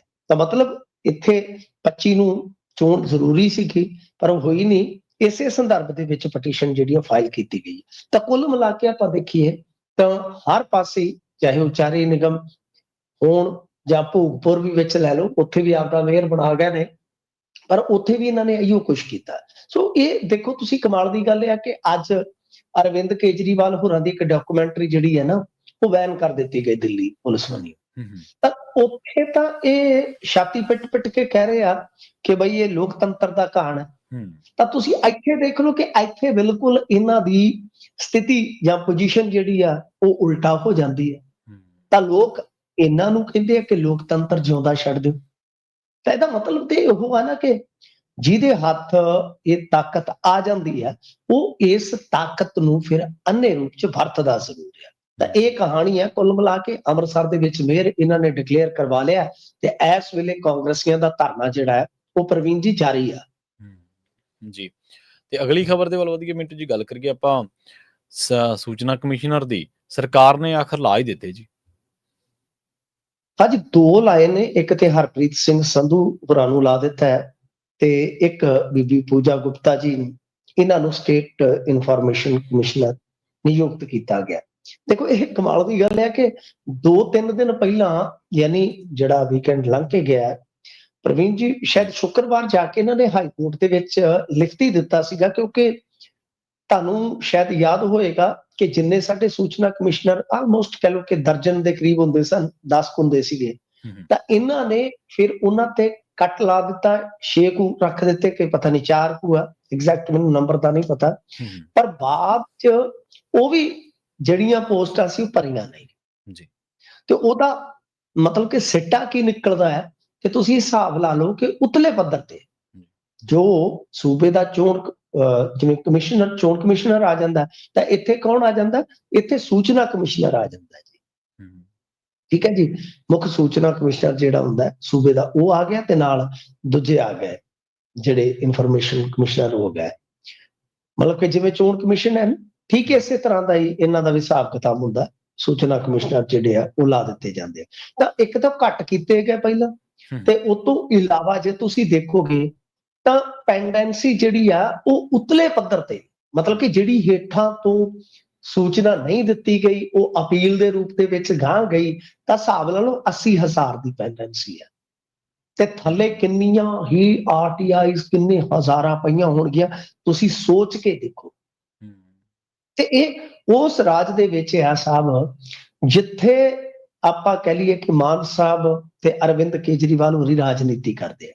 ਅਰਵਿੰਦ ਕੇਜਰੀਵਾਲ ਹੋਰਾਂ ਨੂੰ ਮੈਗਸਾਸੇ ਅਵਾਰਡ ਮਿਲਿਆ ਹੋਇਆ RTI ਦੇ ਕੰਮ ਵਾਸਤੇ। ਤੁਸੀਂ ਸੋਚ ਕੇ ਦੇਖੋ ਕਿ ਕਿੱਧਰ ਨੂੰ ਹੋ ਤੁਰਦੇ ਆ ਹਾਕਮ ਜੀ। ਹੁਣ ਇਹ ਸੂਚਨਾ ਜਿਹੜੀ ਨਹੀਂ ਦਿੱਤੀ ਜਾ ਰਹੀ, ਪੈਂਡੈਂਸੀ ਹੈ ਜਾਂ ਸੂਚਨਾ ਕਮਿਸ਼ਨਰ ਨਹੀਂ ਸੀ ਲਾਏ ਜਾ ਰਹੇ। ਇੱਥੇ ਹਾਈ ਕੋਰਟ ਦੇ ਵਿੱਚ ਗਏ ਨਾ ਬੰਦੇ, ਤਦ ਇਹਨਾਂ ਨੂੰ ਕਹਿਣਾ ਪਿਆ। ਉਧਰੋਂ ਸੁਪਰੀਮ ਕੋਰਟ ਨੇ ਬੜੀ ਸਖਤ ਤਾੜਨਾ ਕੀਤੀ ਸੀਗੀ। ਪਰ ਪ੍ਰਵੀਨ ਜੀ, ਸੂਚਨਾ ਮਰ ਕਿਉਂ ਰਹੀ ਹੈ, ਇਹ ਗੱਲ ਸਮਝਣ ਦੀ। ਕਿਉਂ? ਕਿਉਂਕਿ ਜੇਕਰ ਸੂਚਨਾ ਜ਼ਿੰਦਾ ਰਹੇਗੀ, ਸੂਚਨਾ ਮਿਲੇਗੀ, ਤਾਂ ਫਿਰ ਵੈਭਵ ਦਾ ਦੱਸਣਾ ਪਊਗਾ ਨਾ ਕਿ ਵੈਭਵ ਕਿਸ ਕੋਠੀ 'ਚ ਬਹਿੰਦਾ ਹੈ। ਜੀ। ਫਿਰ ਤੁਹਾਨੂੰ ਦੱਸਣਾ ਪਵੇਗਾ ਕਿ ਆਦਿਲ ਕਿਸ ਤਰ੍ਹਾਂ ਮੀਡੀਆ ਸਾਂਭਦਾ ਹੈ। ਮੈਂ ਨਾਮ ਲੈ ਕੇ ਕਹਿ ਰਿਹਾ ਸਾਂ। ਫਿਰ ਤੁਹਾਨੂੰ ਅਗਰਵਾਲ ਬਾਰੇ ਦੱਸਣਾ ਪਏਗਾ, ਨਾਮ ਲੈ ਕੇ ਕਹਿ ਰਿਹਾ ਵੰਸ਼। ਠੀਕ ਹੈ ਜੀ। ਤੁਹਾਨੂੰ ਸਾਰਿਆਂ ਦਾ ਦੱਸਣਾ ਪਏਗਾ ਕਿ ਕੌਣ ਨੇ, ਕਿੱਥੇ ਰਹਿ ਰਹੇ ਨੇ, ਕਿਹੜੀ ਕਿਹੜੀ ਸਹੂਲਤ ਲੈ ਰਹੇ ਨੇ। ਤੁਹਾਨੂੰ ਦੱਸਣਾ ਪਵੇਗਾ ਕਿ ਮੁੱਖ ਮੰਤਰੀ ਦੇ ਜਹਾਜ਼ ਦਾ ਖਰਚਾ ਜਿਹੜਾ ਬਾਹਰਲੇ ਰਾਜਾਂ 'ਚ ਕੰਪੇਨ ਦਾ, ਉਹ ਕਿੰਨਾ ਹੈ। ਤੁਹਾਨੂੰ ਦੱਸਣਾ ਪਵੇਗਾ ਕਿ ਮੁੱਖ ਮੰਤਰੀ ਦੀ ਰਿਹਾਇਸ਼ ਤੇ ਜਿਹੜੇ ਪਰੌਂਠਿਆਂ ਦੀ ਗੱਲ ਕਰਦੇ ਸੀ, ਕਿ ਹੁਣ ਖਰਚੇ ਦਾ ਹਿਸਾਬ ਕਿਤਾਬ ਕੀ ਆ। ਤੁਹਾਨੂੰ ਮੁੱਖ ਮੰਤਰੀ ਦੀ ਮੈਡਮ ਦਾ ਖਰਚਾ ਦੱਸਣਾ ਪਵੇਗਾ। ਤੁਸੀਂ ਫਸ ਜਾਓਗੇ ਉੱਥੇ ਬਹੁਤ ਬੁਰੀ ਤਰ੍ਹਾਂ। ਉਹਦਾ ਹੱਲ ਇਹੋ ਆ ਕਿ ਸੂਚਨਾ ਇਹਨਾਂ ਦਿਓ। ਇੱਥੇ ਤੇ ਸਰ ਕੁਝ ਆਰਟੀਆਈ ਐਕਟਿਵਿਸਟ ਜਿਹੜੇ ਆ ਬਲੈਕ ਲਿਸਟ ਕੀਤੇ ਜਾ ਰਹੇ ਕਿ ਉਹਨਾਂ ਦੀ ਅਰਜ਼ੀ ਹੀ ਨਾ ਲਾ। ਅਜਿਹਾ ਕਿਉਂ? ਇਹੀ ਹੁਣ ਤੁਸੀਂ ਦੇਖੋ, ਸੂਚਨਾ 'ਚ ਕਿੰਨੀ ਤਾਕਤ ਹੁੰਦੀ ਹੈ। ਇਹਨਾਂ ਨੇ ਝੂਠ ਬੋਲਿਆ, ਗੋਇਲ ਸਾਹਿਬ ਨੇ, ਮਾਨ ਸਾਹਿਬ ਨੇ, ਕਿ ਮਾਨ ਸਾਹਿਬ ਵਾਸਤੇ ਅਸੀਂ ਜੀ 40 ਕਰੋੜ ਰੁਪਈਆ ਜਿਹੜਾ ਉਹ ਦਿੱਤਾ। ਤਾਂ ਜਦ ਸੂਚਨਾ ਮਿਲੀ, ਸੂਚਨਾ ਤੋਂ ਪਤਾ ਲੱਗਿਆ ਕਿ 1 ਰੁਪਈਆ ਵੀ ਪਾਸ ਨਹੀਂ ਹੋਇਆ। ਮਾਨਕ ਰੌਲਾ ਪਾਈ ਬੈਠਾ। ਤਾਂ ਮਤਲਬ ਕਿ ਸੂਚਨਾ ਜੇ ਦਿਓਗੇ ਤਾਂ ਤੁਸੀਂ ਫਸ ਜਾਓਗੇ। ਸੂਚਨਾਵਾਂ ਦਿੱਤੀਆਂ ਸੀਗੀਆਂ ਅਕਾਲੀਆਂ ਨੇ ਆਪਣੇ ਰਾਜ ਦੇ ਵਿੱਚ। ਦਿੱਲੀ ਟ੍ਰਿਬਿਊਨ 'ਚ ਰਿਪੋਰਟ ਬੱਸਾਂ ਦੀ ਹੈ ਜੀ, ਚਾਹੀਦੀ ਹੈ ਜੀ, ਚਾਹੀਦੀ ਹੈ ਜੀ, ਚਾਹੀਦੀ ਹੈ ਜੀ। ਹੁਣ ਉਹ ਪੱਤਰਕਾਰ ਕੁਸਕਦੇ ਵੀ ਨਹੀਂ ਐਸਾ। ਹੁਣ ਸੂਚਨਾ ਮਰ ਰਹੀ ਹੈ ਜੀ, ਪੱਤਰਕਾਰ ਕੁਸਕਦੇ ਨਹੀਂ ਹੈ। ਖੈਰ, ਇਹ ਸੂਰਤ ਹਾਲ ਆ। ਇਹਨਾਂ ਨੇ ਹਾਈ ਕੋਰਟ 'ਚ ਜਾ ਕੇ ਚੁੱਪ ਚਪੀਤੇ 2 ਨਾਮ ਦੱਸ ਦਿੱਤੇ ਸੀ। ਹਾਲਾਂਕਿ ਉਹ ਨਾਮ ਵੀ ਇਹਨਾਂ ਨੇ ਉੱਥੇ ਹਾਈ ਕੋਰਟ ਨੂੰ ਨਹੀਂ ਏਦਾਂ ਕਿਹਾ ਕਿ ਆ ਮੇਰੇ ਖਿਆਲ ਦੇ ਨਾਲ ਇਹਨਾਂ ਨੇ ਕਿਹਾ ਸੀਗਾ ਕਿ ਜੀ 2 ਦੀ ਨਿਯੁਕਤੀ ਕਰਾਂਗੇ। ਤਾਂ ਅੱਜ ਨਾਮ ਜਿਹੜੇ ਆ ਉਹ ਇਹਨਾਂ ਨੇ ਖੋਲ ਦਿੱਤੇ, ਹਰਪ੍ਰੀਤ ਸਿੰਘ ਸੰਧੂ ਤੇ ਬੀਬੀ ਪੂਜਾ ਗੁਪਤਾ ਜੀ। ਚਲੋ, ਉਮੀਦ ਕਰਦੇ ਹਾਂ ਕਿ ਕੁਛ ਨਾ ਕੁਛ ਕੰਮ ਚੱਲੇਗਾ। ਪਰ ਮੈਂ ਜਿਵੇਂ ਤੁਹਾਨੂੰ ਕਿਹਾ ਕਿ ਸੂਚਨਾ ਜਿਹੜੀ ਹੈ ਉਹ ਮਾਰ ਦਿੱਤੀ ਗਈ ਹੈ। ਸੂਚਨਾ ਹੁਣ ਜ਼ਿੰਦਾ ਨਹੀਂ ਹੈ ਇਹਨਾਂ ਦੇ ਰਾਜ ਦੇ ਵਿੱਚ। ਤੇ ਇਹ ਹਮੇਸ਼ਾ ਇਤਿਹਾਸ ਦੇ ਵਿੱਚ, ਤਵਾਰੀਖ ਦੇ ਵਿੱਚ ਏਦਾਂ ਹੀ ਵੇਖਿਆ ਜਾਏਗਾ ਕਿ ਜਿਨ੍ਹਾਂ ਲੋਕਾਂ ਨੇ ਆਰਟੀਆਈ ਵਾਸਤੇ ਕੰਮ ਕੀਤਾ, ਜਦੋਂ ਉਹ ਘਿਰਦੇ ਨਜ਼ਰ ਆਏ ਦੇ ਵਿੱਚ, ਤਾਂ ਉਹਨਾਂ ਨੇ ਆਪਣੇ ਹੱਥੀਂ ਇਹਦਾ ਗਲ ਘੁੱਟ ਦਿੱਤਾ ਜੀ। ਤੇ ਗੱਲ ਕਰੀਏ ਮਿੰਟੂ ਜੀ ਯੂਥ ਅਕਾਲੀ ਦਲ ਦੀ। ਯੂਥ ਅਕਾਲੀ ਦਲ ਸ੍ਰੀ ਅਕਾਲ ਤਖਤ ਸਾਹਿਬ ਤੇ ਪਹੁੰਚਿਆ ਜੀ। ਦੇਖੋ, ਇਹ ਜਿਹੜੇ ਗਏ ਨੇ ਝਿੰਜਰ ਸਾਹਿਬ, ਯੂਥ ਅਕਾਲੀ ਦਲ ਦੇ ਪ੍ਰਧਾਨ ਆ ਜਿਹੜੇ, ਆਪਣੇ ਵਫਦ ਸਮੇਤ ਜਾ ਕੇ ਪਹੁੰਚ ਕੇ ਇਹਨਾਂ ਨੇ ਇੱਕ ਪੈਨ ਡਰਾਈਵ ਸੌਂਪਿਆ ਜੀ। ਠੀਕ ਹੈ ਜੀ। ਤਾਂ ਇਹ ਸਕੱਤਰੇਤ ਦੇ ਵਿੱਚ ਇਹਨਾਂ ਨੇ ਜਾ ਕੇ ਪੈਨ ਡਰਾਈਵ ਜਿਹੜੀ ਆ ਉਹ ਸ੍ਰੀ ਅਕਾਲ ਤਖਤ ਸਾਹਿਬ ਦੇ ਜਿਹੜੇ ਜਥੇਦਾਰ ਹੈ, ਉਹਨਾਂ ਦੇ ਜਿਹੜੇ ਉੱਥੇ ਹੋਣਗੇ ਅਸਿਸਟੈਂਟ ਵਗੈਰਾ, ਉਹਨਾਂ ਨੂੰ ਦੇ ਦਿੱਤੇ। ਕਿਉਂਕਿ ਕਈ ਵਾਰ ਜਥੇਦਾਰ ਸਾਹਿਬ ਮੌਜੂਦ ਨਹੀਂ ਹੁੰਦੇ ਪ੍ਰਵੀਨ ਜੀ, ਤਾਂ ਇਹਨਾਂ ਦੇ ਜਿਹੜੇ ਸਹਾਇਕ ਹੁੰਦੇ ਨੇ, ਫਿਰ ਉਹ ਕੋਈ ਮੰਗ ਪੱਤਰ ਕਿਸੇ ਨੇ ਦੇਣਾ ਹੈ ਜਾਂ ਕੁਝ ਐਸਾ ਕੋਈ ਦਸਤਾਵੇਜ਼ ਸੌਂਪਣਾ ਹੈ, ਤਾਂ ਉਹ ਉੱਥੇ ਦੇ ਆਉਂਦੇ ਆ। ਹੁਣ ਇਸ ਪੈਨ ਡਰਾਈਵ 'ਚ ਕੀ ਆ, ਇੰਟਰਸਟਿੰਗ ਆ ਕਹਾਣੀ। ਤੁਹਾਨੂੰ ਯਾਦ ਹੋਏਗਾ 2 ਦਸੰਬਰ ਦਾ ਦਿਨ, ਜਦੋਂ ਪ੍ਰੇਮ ਸਿੰਘ ਚੰਦੂਮਾਜਰਾ ਵੀ ਅਕਾਲ ਤਖਤ ਸਾਹਿਬ ਤੇ ਹਾਜ਼ਰ ਸਨ। ਉਹਨਾਂ ਤੇ ਜਿਹੜਾ ਦੋਸ਼ ਲੱਗਾ ਸੀਗਾ, ਤਾਂ ਇਹਨਾਂ ਨੇ ਉੱਥੇ ਮੁਨਕਰ ਹੁੰਦਿਆਂ ਦੋਸ਼ ਤੋਂ ਆਖਿਆ ਸੀ ਕਿ ਕਦੇ ਵੀ ਰਾਮ ਰਹੀਮ ਦੀ ਮਾਫੀ ਦੀ ਮੈਂ ਹਮਾਇਤ ਨਹੀਂ ਕੀਤੀ। ਹੁਣ ਇਹਨਾਂ ਦੀ ਇੱਕ ਇੰਟਰਵਿਊ ਦਾ ਇੱਕ ਹਿੱਸਾ ਨਿਕਲ ਆਇਆ, ਪੁਰਾਣੀ ਇੰਟਰਵਿਊ ਸੀਗੀ, ਜਿਹਦੇ ਵਿੱਚ ਨਾ ਸਿਰਫ ਇਹਨਾਂ ਨੇ ਹਮਾਇਤ ਕੀਤੀ ਆ ਕਥਿਤ ਤੌਰ ਤੇ, ਬਲਕਿ ਰਾਮ ਰਹੀਮ ਨੂੰ ਜੀ ਕਹਿ ਕੇ ਵੀ ਸੰਬੋਧਨ ਕੀਤਾ ਜੀ। ਇਸੇ ਤਰ੍ਹਾਂ ਬੀਬੀ ਜਗੀਰ ਕੌਰ ਬਾਰੇ ਵੀ ਹੈ। ਠੀਕ ਹੈ ਜੀ। ਤੇ ਇਹਨਾਂ ਦੀ ਵੀ ਕਿਤੇ ਨਾ ਕਿਤੇ ਵੀਡੀਓ ਜਿਹੜੀ ਆ ਉਹ ਸੌਂਪ ਦਿੱਤੀ ਗਈ। ਮਤਲਬ ਕਿ 2 ਸੁਧਾਰ ਲਹਿਰ ਦੇ ਨਾਲ ਜੁੜੇ ਅਕਾਲੀ ਲੀਡਰਾਂ ਦੀ ਇਹ ਇੱਕ ਤਰ੍ਹਾਂ ਨਾਲ ਪੁਰਾਣੀ ਜਿਹੜੀ ਵੀਡੀਓ ਕਲਿੱਪ ਹੈ ਦਿੱਤੀ ਗਈ ਆ ਕਿ ਆਹ ਵੇਖੋ, ਇਹ ਤੇ ਖੁਦ ਮੰਨਦੇ ਸਨ ਕਿਸੇ ਟਾਈਮ, ਤੇ ਹੁਣ ਇਹਨਾਂ ਨੇ ਮੁਨਕਰ ਹੁੰਦਿਆਂ ਇਸ ਗੱਲ ਤੇ ਪੈਰ ਹੀ ਨਹੀਂ ਲਾਇਆ। ਤਾਂ ਮੇਰੇ ਖਿਆਲ ਦੇ ਨਾਲ ਪ੍ਰੇਮ ਸਿੰਘ ਚੰਦੂਮਾਜਰਾ ਵਾਸਤੇ ਆਉਣ ਵਾਲੇ ਦਿਨਾਂ 'ਚ ਮੁਸ਼ਕਲ ਖੜੀ ਹੋ ਸਕਦੀ ਹੈ ਪ੍ਰਵੀਨ ਜੀ। ਕਾਫੀ ਕੁਝ ਚੱਲ ਰਿਹਾ। ਹੁਣ ਤੁਸੀਂ ਦੇਖੋ ਨਾ ਕਿ 28 ਨੂੰ ਭਲਕੇ ਸਿੰਘ ਸਾਹਿਬਾਨ ਦੀ ਇਕੱਤਰਤਾ ਸੱਦੀ ਗਈ ਸੀ, ਪਰ ਐਨ ਮੌਕੇ ਤੇ ਉਹ ਮੁਲਤਵੀ ਮੁਲਤਵੀ ਹੋ ਗਈ। ਹਾਂਜੀ ਤੇ ਫਿਰ ਉਸ ਤੋਂ ਬਾਅਦ ਗਿਆਨੀ ਹਰਪ੍ਰੀਤ ਸਿੰਘ ਆਉਂਦੇ ਆ, ਉਹ ਤੇ ਸੰਕੇਤ ਵੀ ਕਰਦੇ ਕਿ ਕੋਈ ਗੱਲ ਨਹੀਂ, ਖਾਲਸਾ ਪੰਥ ਦੀ ਹਮਾਇਤ ਦੇ ਨਾਲ ਮੈਂ ਕੰਮ ਕਰੂੰਗਾ। ਉਹ ਕੀ ਸੰਕੇਤ ਆ, ਉਹ ਆਪਾਂ ਅੱਗੇ ਗੱਲ ਕੀਤੀ ਆ ਕਿ ਇੱਕ ਅਕਾਲੀ ਦਲ ਹੋਰ ਹੋਂਦ ਚ ਆਉਣ ਦੀ ਸੰਭਾਵਨਾ ਹੈ।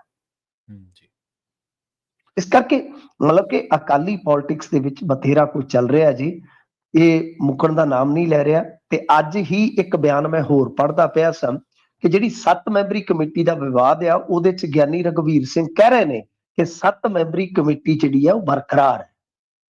ਹੁਣ ਦੇਖੋ ਇਸ ਸਾਰੇ ਭੰਬਲ ਭੂਸੇ ਚੋਂ ਕਿਵੇਂ ਕੋਈ ਤਸਵੀਰ ਸਪਸ਼ਟ ਹੁੰਦੀ ਹੈ। ਤਾਂ ਬਹਰਹਾਲ ਪ੍ਰੇਮ ਸਿੰਘ ਚੰਦੂਮਾਜਰਾ ਦੀਆਂ ਮੁਸ਼ਕਲਾਂ ਵੱਧ ਵੀ ਸਕਦੀਆਂ ਜੀ। ਜੀ ਤੇ ਮਿੰਟੂ ਜੀ, ਅਗਲੀ ਗੱਲ ਕਰ ਲਈਏ ਆਪਾਂ ਅਕਾਲੀ ਦਲ ਦੇ ਇੱਕ ਆਗੂ ਦੇ ਬਾਰੇ, ਜਿਨ੍ਹਾਂ ਦਾ ਕਤਲ ਹੋਇਆ ਸੀਗਾ, ਵਿੱਕੀ ਮਿੱਡੂ ਖੇੜਾ। ਇਸ ਮਾਮਲੇ ਦੇ ਵਿੱਚ ਹੁਣ ਦੋਸ਼ੀਆਂ ਨੂੰ ਉਮਰ ਕੈਦ ਹੋਈ ਹੈ ਜੀ। ਦੇਖੋ ਵਿੱਕੀ ਮਿੱਡੂ ਖੇੜਾ ਦਾ ਜਿਹੜਾ ਕਤਲ ਹੋਇਆ ਸੀਗਾ, ਉਹ ਸਭ ਨੇ ਵੇਖਿਆ ਹੋਣਾ ਕਿ ਕਿਸ ਤਰ੍ਹਾਂ ਉਹਨੂੰ ਉਸ ਵੇਲੇ ਘੇਰਿਆ ਗਿਆ ਜਦੋਂ ਉਹ ਇੱਕ ਪ੍ਰਾਪਰਟੀ ਡੀਲਰ ਦੇ ਦਫ਼ਤਰ ਚੋਂ ਨਿਕਲ ਕੇ ਗੱਡੀ 'ਚ ਬੈਠਣ ਲੱਗਾ ਸੀ। ਉਹਦੀ ਗੱਡੀ 'ਚ ਵੀ ਵੈਪਨ ਸੀਗਾ, ਵੈਪਨ ਨੂੰ ਹੱਥ ਪਿਆ ਹੀ ਨਹੀਂ ਹੈ, ਪਹਿਲਾਂ ਹੀ ਆ ਕੇ ਉਹਨਾਂ ਨੇ ਸ਼ੂਟ ਕਰ ਦਿੱਤਾ ਸੀਗਾ। ਭੱਜਣ ਦਾ ਮੌਕਾ ਵੀ ਮਿਲਿਆ, 1 ਕਿਲੋਮੀਟਰ ਤੱਕ ਭੱਜਿਆ ਸੀਗਾ ਵਿੱਕੀ। ਜੀ ਤਾਂ ਫਿਰ ਇਹਨੂੰ ਉਹਨਾਂ ਨੇ ਵਿੰਨ ਦਿੱਤਾ ਸੁੱਟ ਕੇ। ਤਾਂ ਇਹਦੇ ਵਿੱਚ ਫਿਰ ਅੱਗੇ ਮੁਕੱਦਮਾ ਚੱਲਦਾ ਹੈ ਜੀ। ਕੁਝ ਸ਼ੂਟਰ ਇਹਨਾਂ ਨੇ ਫੜ ਲਏ ਸਨ, ਦਿੱਲੀ ਪੁਲਿਸ ਵਾਲਿਆਂ ਨੇ, ਪੰਜਾਬ ਵਾਲਿਆਂ ਨੇ ਨਹੀਂ ਸੀ ਫੜੇ। ਤੁਹਾਨੂੰ ਯਾਦ ਹੋਣਾ ਕਿ ਉਸ ਸਮੇਂ ਇੱਕ ਅਜੀਬ ਜਿਹਾ ਦੌਰ ਚੱਲਦਾ ਸੀਗਾ ਕਿ ਵਾਰਦਾਤ ਇੱਥੇ ਹੋ ਜਾਂਦੀ ਸੀ ਤੇ ਫੜਦੇ ਦਿੱਲੀ ਪੁਲਿਸ ਵਾਲੇ ਸਨ। ਲੋਕ ਕਹਿੰਦੇ ਵੀ ਕਮਾਲ ਹੋ ਰਿਹਾ। ਤਾਂ ਵਿੱਕੀ ਦੇ ਜਿਹੜੇ ਕਾਤਲ ਸੀਗੇ ਉਹਨਾਂ ਨੂੰ ਫੜਿਆ ਗਿਆ ਸੀਗਾ ਦਿੱਲੀ ਪੁਲਿਸ ਵੱਲੋਂ। ਤੇ ਫਿਰ ਚਲੋ ਮਰਡਰ ਦੇ ਚਾਰਜਸ ਲੱਗੇ, ਮੁਕੱਦਮਾ ਚੱਲਿਆ ਤੇ ਹੁਣ ਜਾ ਕੇ ਫੈਸਲਾ ਆਇਆ 34 ਸਾਲੀ, ਕਿਉਂਕਿ 11 ਮਹੀਨਿਆਂ ਬਾਅਦ ਤੇ ਚਾਰਜਸ਼ੀਟ ਫਾਈਲ ਹੋਈ ਸੀਗੀ। ਇਹਦੇ ਵਿੱਚ ਜਿਹੜੇ 3 ਸ਼ੂਟਰ ਸੀਗੇ, ਤਿੰਨਾਂ ਨੂੰ ਉਮਰ ਕੈਦ ਜਿਹੜੀ ਆ ਉਹ ਸੁਣਾ ਦਿੱਤੀ ਗਈ ਆ। ਮਤਲਬ ਇਹਦੇ ਵਿੱਚ ਜੇ ਆਪਾਂ ਵੇਖੀਏ, ਇੱਕ ਤਾਂ ਲੈਫਟੀ ਸੀਗਾ ਸ਼ੂਟਰ, ਉਹਦਾ ਨਾਂ ਹੀ ਲੈਫਟੀ ਸੀਗਾ ਕਿਉਂਕਿ ਖੱਬੂ ਸੀਗਾ ਉਹ ਜਦੋਂ ਤੁਸੀਂ ਸੀਸੀਟੀਵੀ ਦੇਖੋਗੇ ਨਾ ਉਹ ਨਜ਼ਰ ਵੀ ਆਉਂਦਾ ਲੈਫਟੀ। ਤਾਂ ਇਸ ਤਰ੍ਹਾਂ ਇੱਕ ਲੱਠ ਸੀਗਾ, ਇੱਕ ਕੋਈ ਹੋਰ ਸੀਗਾ ਮੈਂ ਨਾਂ ਭੁੱਲ ਗਿਆ। 3 ਜਾਣੇ ਸੀਗੇ, ਇਹਨਾਂ ਤਿੰਨਾਂ ਨੂੰ ਉਮਰ ਕੈਦ ਹੋ ਗਈ ਆ। ਪਰ ਕਮਾਲ ਦੀ ਗੱਲ ਇਹ ਆ ਕਿ ਪ੍ਰਵੀਨ ਜੀ ਇਸ ਮਾਮਲੇ 'ਚ ਤੁਹਾਨੂੰ ਯਾਦ ਹੋਣਾ ਇੱਕ ਨਾਂ ਬੜਾ ਚਰਚਿਤ ਹੋਇਆ ਸੀ, ਸ਼ਗਨਪ੍ਰੀਤ ਦਾ। ਜੀ ਜੀ ਸ਼ਗਨਪ੍ਰੀਤ ਅੱਜ ਤੱਕ ਪੁਲਿਸ ਦੀ ਪਹੁੰਚ ਤੋਂ ਬਾਹਰ ਹੈ। ਅੱਛਾ, ਇੱਕ ਗੱਲ ਹੋ ਰਿਹਾ ਕਿ ਵਿੱਕੀ ਆਪਾਂ ਨੂੰ ਪਤਾ ਹੈ ਅਕਾਲੀ ਦਲ ਦਾ ਇੱਕ ਅਹਿਮ ਹਿੱਸਾ ਸੀਗਾ ਤੇ ਕੁਝ ਪ੍ਰਾਪਰਟੀ ਦੇ ਨਾਲ ਜੁੜਿਆ ਸੀਗਾ। ਹੁਣ ਦੂਜੇ ਪਾਸੇ ਦੂਜਾ ਜਿਹੜਾ ਗੈਂਗ ਸੀਗਾ ਲਾਰੈਂਸ ਬਿਸ਼ਨੋਈ ਦਾ, ਕਿਉਂਕਿ ਲਾਰੈਂਸ ਤੇ ਵਿੱਕੀ ਇਹ ਆਪੋ ਵਿੱਚ ਦੀ ਭਰਾ ਹੀ ਸਨ। ਠੀਕ ਹੈ ਜੀ, ਆਪੋ ਵਿੱਚ ਦੀ ਭਰਾ ਹੀ ਸੀਗੇ, ਇੱਕ ਤਰ੍ਹਾਂ ਨਾਲ ਪੁਰਾਣੇ ਯਾਰ ਦੋਸਤ ਸੀਗੇ। ਹੁਣ ਹੁੰਦਾ ਕੀ ਆ ਕਿ ਜਿਹੜਾ ਦੂਜਾ ਗੈਂਗ ਹੈ ਤੇ ਉਹਦੇ ਜਿਹੜੇ ਮੁਖੀਏ ਸੀਗੇ, ਜਿੱਦਾਂ ਇੱਕ ਤੇ ਕੌਸ਼ਲ ਆ, ਇੱਕ ਲੱਕੀ ਪਟਿਆਲ, ਜਿਹਨੂੰ ਆਪਾਂ ਦੇਖਦੇ ਹਾਂ ਵੱਖ-ਵੱਖ ਖਬਰਾਂ 'ਚ ਲੱਕੀ ਪਟਿਆਲ ਦਾ ਨਾਮ ਬਹੁਤ ਆਉਂਦਾ ਹੈ। ਇਹ ਨਾਮ ਉਦੋਂ ਜ਼ਿਆਦਾ ਚਰਚਿਤ ਹੋਇਆ ਸੀ ਜਦੋਂ ਪਰਮੀਸ਼ ਤੇ ਗੋਲੀ ਚੱਲੀ ਆ ਸ਼ਾਇਦ ਜੀ। ਉਹ ਖੈਰ ਇਹ ਸਾਰਾ ਕੁਝ ਜਿਹੜਾ ਹੈ ਨਾ ਉਹ ਏਦਾਂ ਕਿ ਭੂਪੀ ਰਾਣਾ, ਇਹਨਾਂ ਨੂੰ ਵੀ ਨਾਮਜ਼ਦ ਕੀਤਾ ਗਿਆ ਸੀਗਾ। ਤਾਂ ਇਹਦੇ ਵਿੱਚ ਕੁਝ ਬੰਦੇ ਤੇ ਬਾਹਰ ਨੇ ਹਾਲੇ ਭੱਜੇ ਹੋਏ ਆ। ਉਹਦੇ ਵਿੱਚ ਲੱਕੀ ਪਟਿਆਲ ਵੀ ਟ੍ਰਾਇਲ 'ਚ ਦਾ ਇੱਥੇ ਇੰਡੀਆ 'ਚ ਤਾਂ ਹਿੱਸਾ ਹੀ ਨਹੀਂ ਬਣਿਆ। ਤਾਂ ਜਿਹੜੇ ਬੰਦੇ ਨਾਮਜ਼ਦ ਕੀਤੇ ਗਏ ਸੀ ਉਹਦੇ ਚੋਂ ਭੂਪੀ ਰਾਣਾ ਤੇ ਕੌਸ਼ਲ ਜਿਹੜੇ ਬਰੀ ਹੋ ਗਏ। ਇਹ ਵੀ ਕਮਾਲ ਦੀ ਗੱਲ ਹੈ, ਮਤਲਬ ਕਿ ਕਰਨ ਵਾਲੇ ਸ਼ੂਟਰ ਤਾਂ ਫੜੇ ਗਏ, ਜਿਨ੍ਹਾਂ ਨੇ ਇਹ ਸਮਝਿਆ ਜਾਂਦਾ ਕਿ ਮਰਵਾਇਆ ਉਹ ਬਰੀ ਵੀ ਹੋ ਗਏ। ਇਹ ਵੀ ਇੱਕ ਇੰਟਰਸਟਿੰਗ ਫੈਕਟ ਹੈ ਇਸ ਕੇਸ ਦੇ ਵਿੱਚ। ਤੇ ਹੁਣ ਜਿਹੜੇ ਵਕੀਲ ਆ ਵਿੱਕੀ ਮਿੱਡੂ ਖੇੜਾ ਦੇ, ਉਹ ਕਹਿੰਦੇ ਆ ਕਿ ਜੀ ਅਸੀਂ ਹੁਣ ਜਜਮੈਂਟ ਆਉਣ ਤੇ ਪੜਾਂਗੇ ਤੇ ਜੇ ਲੋੜ ਪਈ ਤੇ ਫਿਰ ਇਹਦੇ ਖਿਲਾਫ ਹਾਈ ਕੋਰਟ ਜਾਵਾਂਗੇ। ਸੋ ਇਹ ਸਾਰਾ ਕੇਸ ਸੀਗਾ ਜਿੰਨਾ ਕੁ ਮੈਂ ਤੁਹਾਨੂੰ ਸਮਝਾ ਸਕਦਾ ਸੀਗਾ ਕਿ ਇਸੇ ਹੀ ਕੇਸ ਤੋਂ ਬਾਅਦ, ਇਸੇ ਹੀ ਕਤਲ ਤੋਂ ਬਾਅਦ ਫਿਰ ਅਗਲਾ ਵੱਡਾ ਕਤਲ ਜਿਹੜਾ ਪੰਜਾਬ 'ਚ ਹੋਇਆ ਸੀ ਉਹ ਦੱਸਣ ਦੀ ਲੋੜ ਨਹੀਂ, ਉਹ ਹੋਇਆ ਸੀ ਮੂਸੇ ਪਿੰਡ, ਯਾਨੀ ਮੂਸੇ ਲਾਗੇ ਪਿੰਡ ਜਵਾਰ ਵਾਲੇ। ਤਾਂ ਮਤਲਬ ਜਵਾਰ ਕੇ ਜਵਾਰ ਵਾਲਾ ਸੀਗਾ ਜਿਹੜਾ, ਤਾਂ ਉੱਥੇ ਕਤਲ ਜਿਹੜਾ ਹੋਇਆ ਸੀਗਾ ਸਿੱਧੂ ਮੂਸੇ ਵਾਲੇ ਦਾ, ਉਹ ਇਸੇ ਕਤਲ ਤੋਂ ਬਾਅਦ ਹੋਇਆ ਸੀ। ਤਾਂ ਇਹ ਸਾਰਾ ਕੁਛ ਹੈ ਜੀ ਕਿ ਹੁਣ 3 ਜਣਿਆਂ ਨੂੰ ਉਮਰ ਕੈਦ ਹੋਈ ਆ, ਪਰ ਇਹਦੇ ਵਿੱਚ ਜਿਹੜੇ ਕਰਵਾਉਣ ਵਾਲੇ ਸਮਝੇ ਜਾਂਦੇ ਆ ਉਹ ਬਰੀ ਹੋ ਗਿਆ। ਜੀ। ਤੇ ਹਿੰਦੂ ਆਗੂ ਨੇ ਗਨਮੈਨ ਮਾਮਲੇ ਦੇ ਵਿੱਚ ਕੋਈ ਖੁਲਾਸਾ ਕੀਤਾ ਮਿੰਟੂ ਜੀ?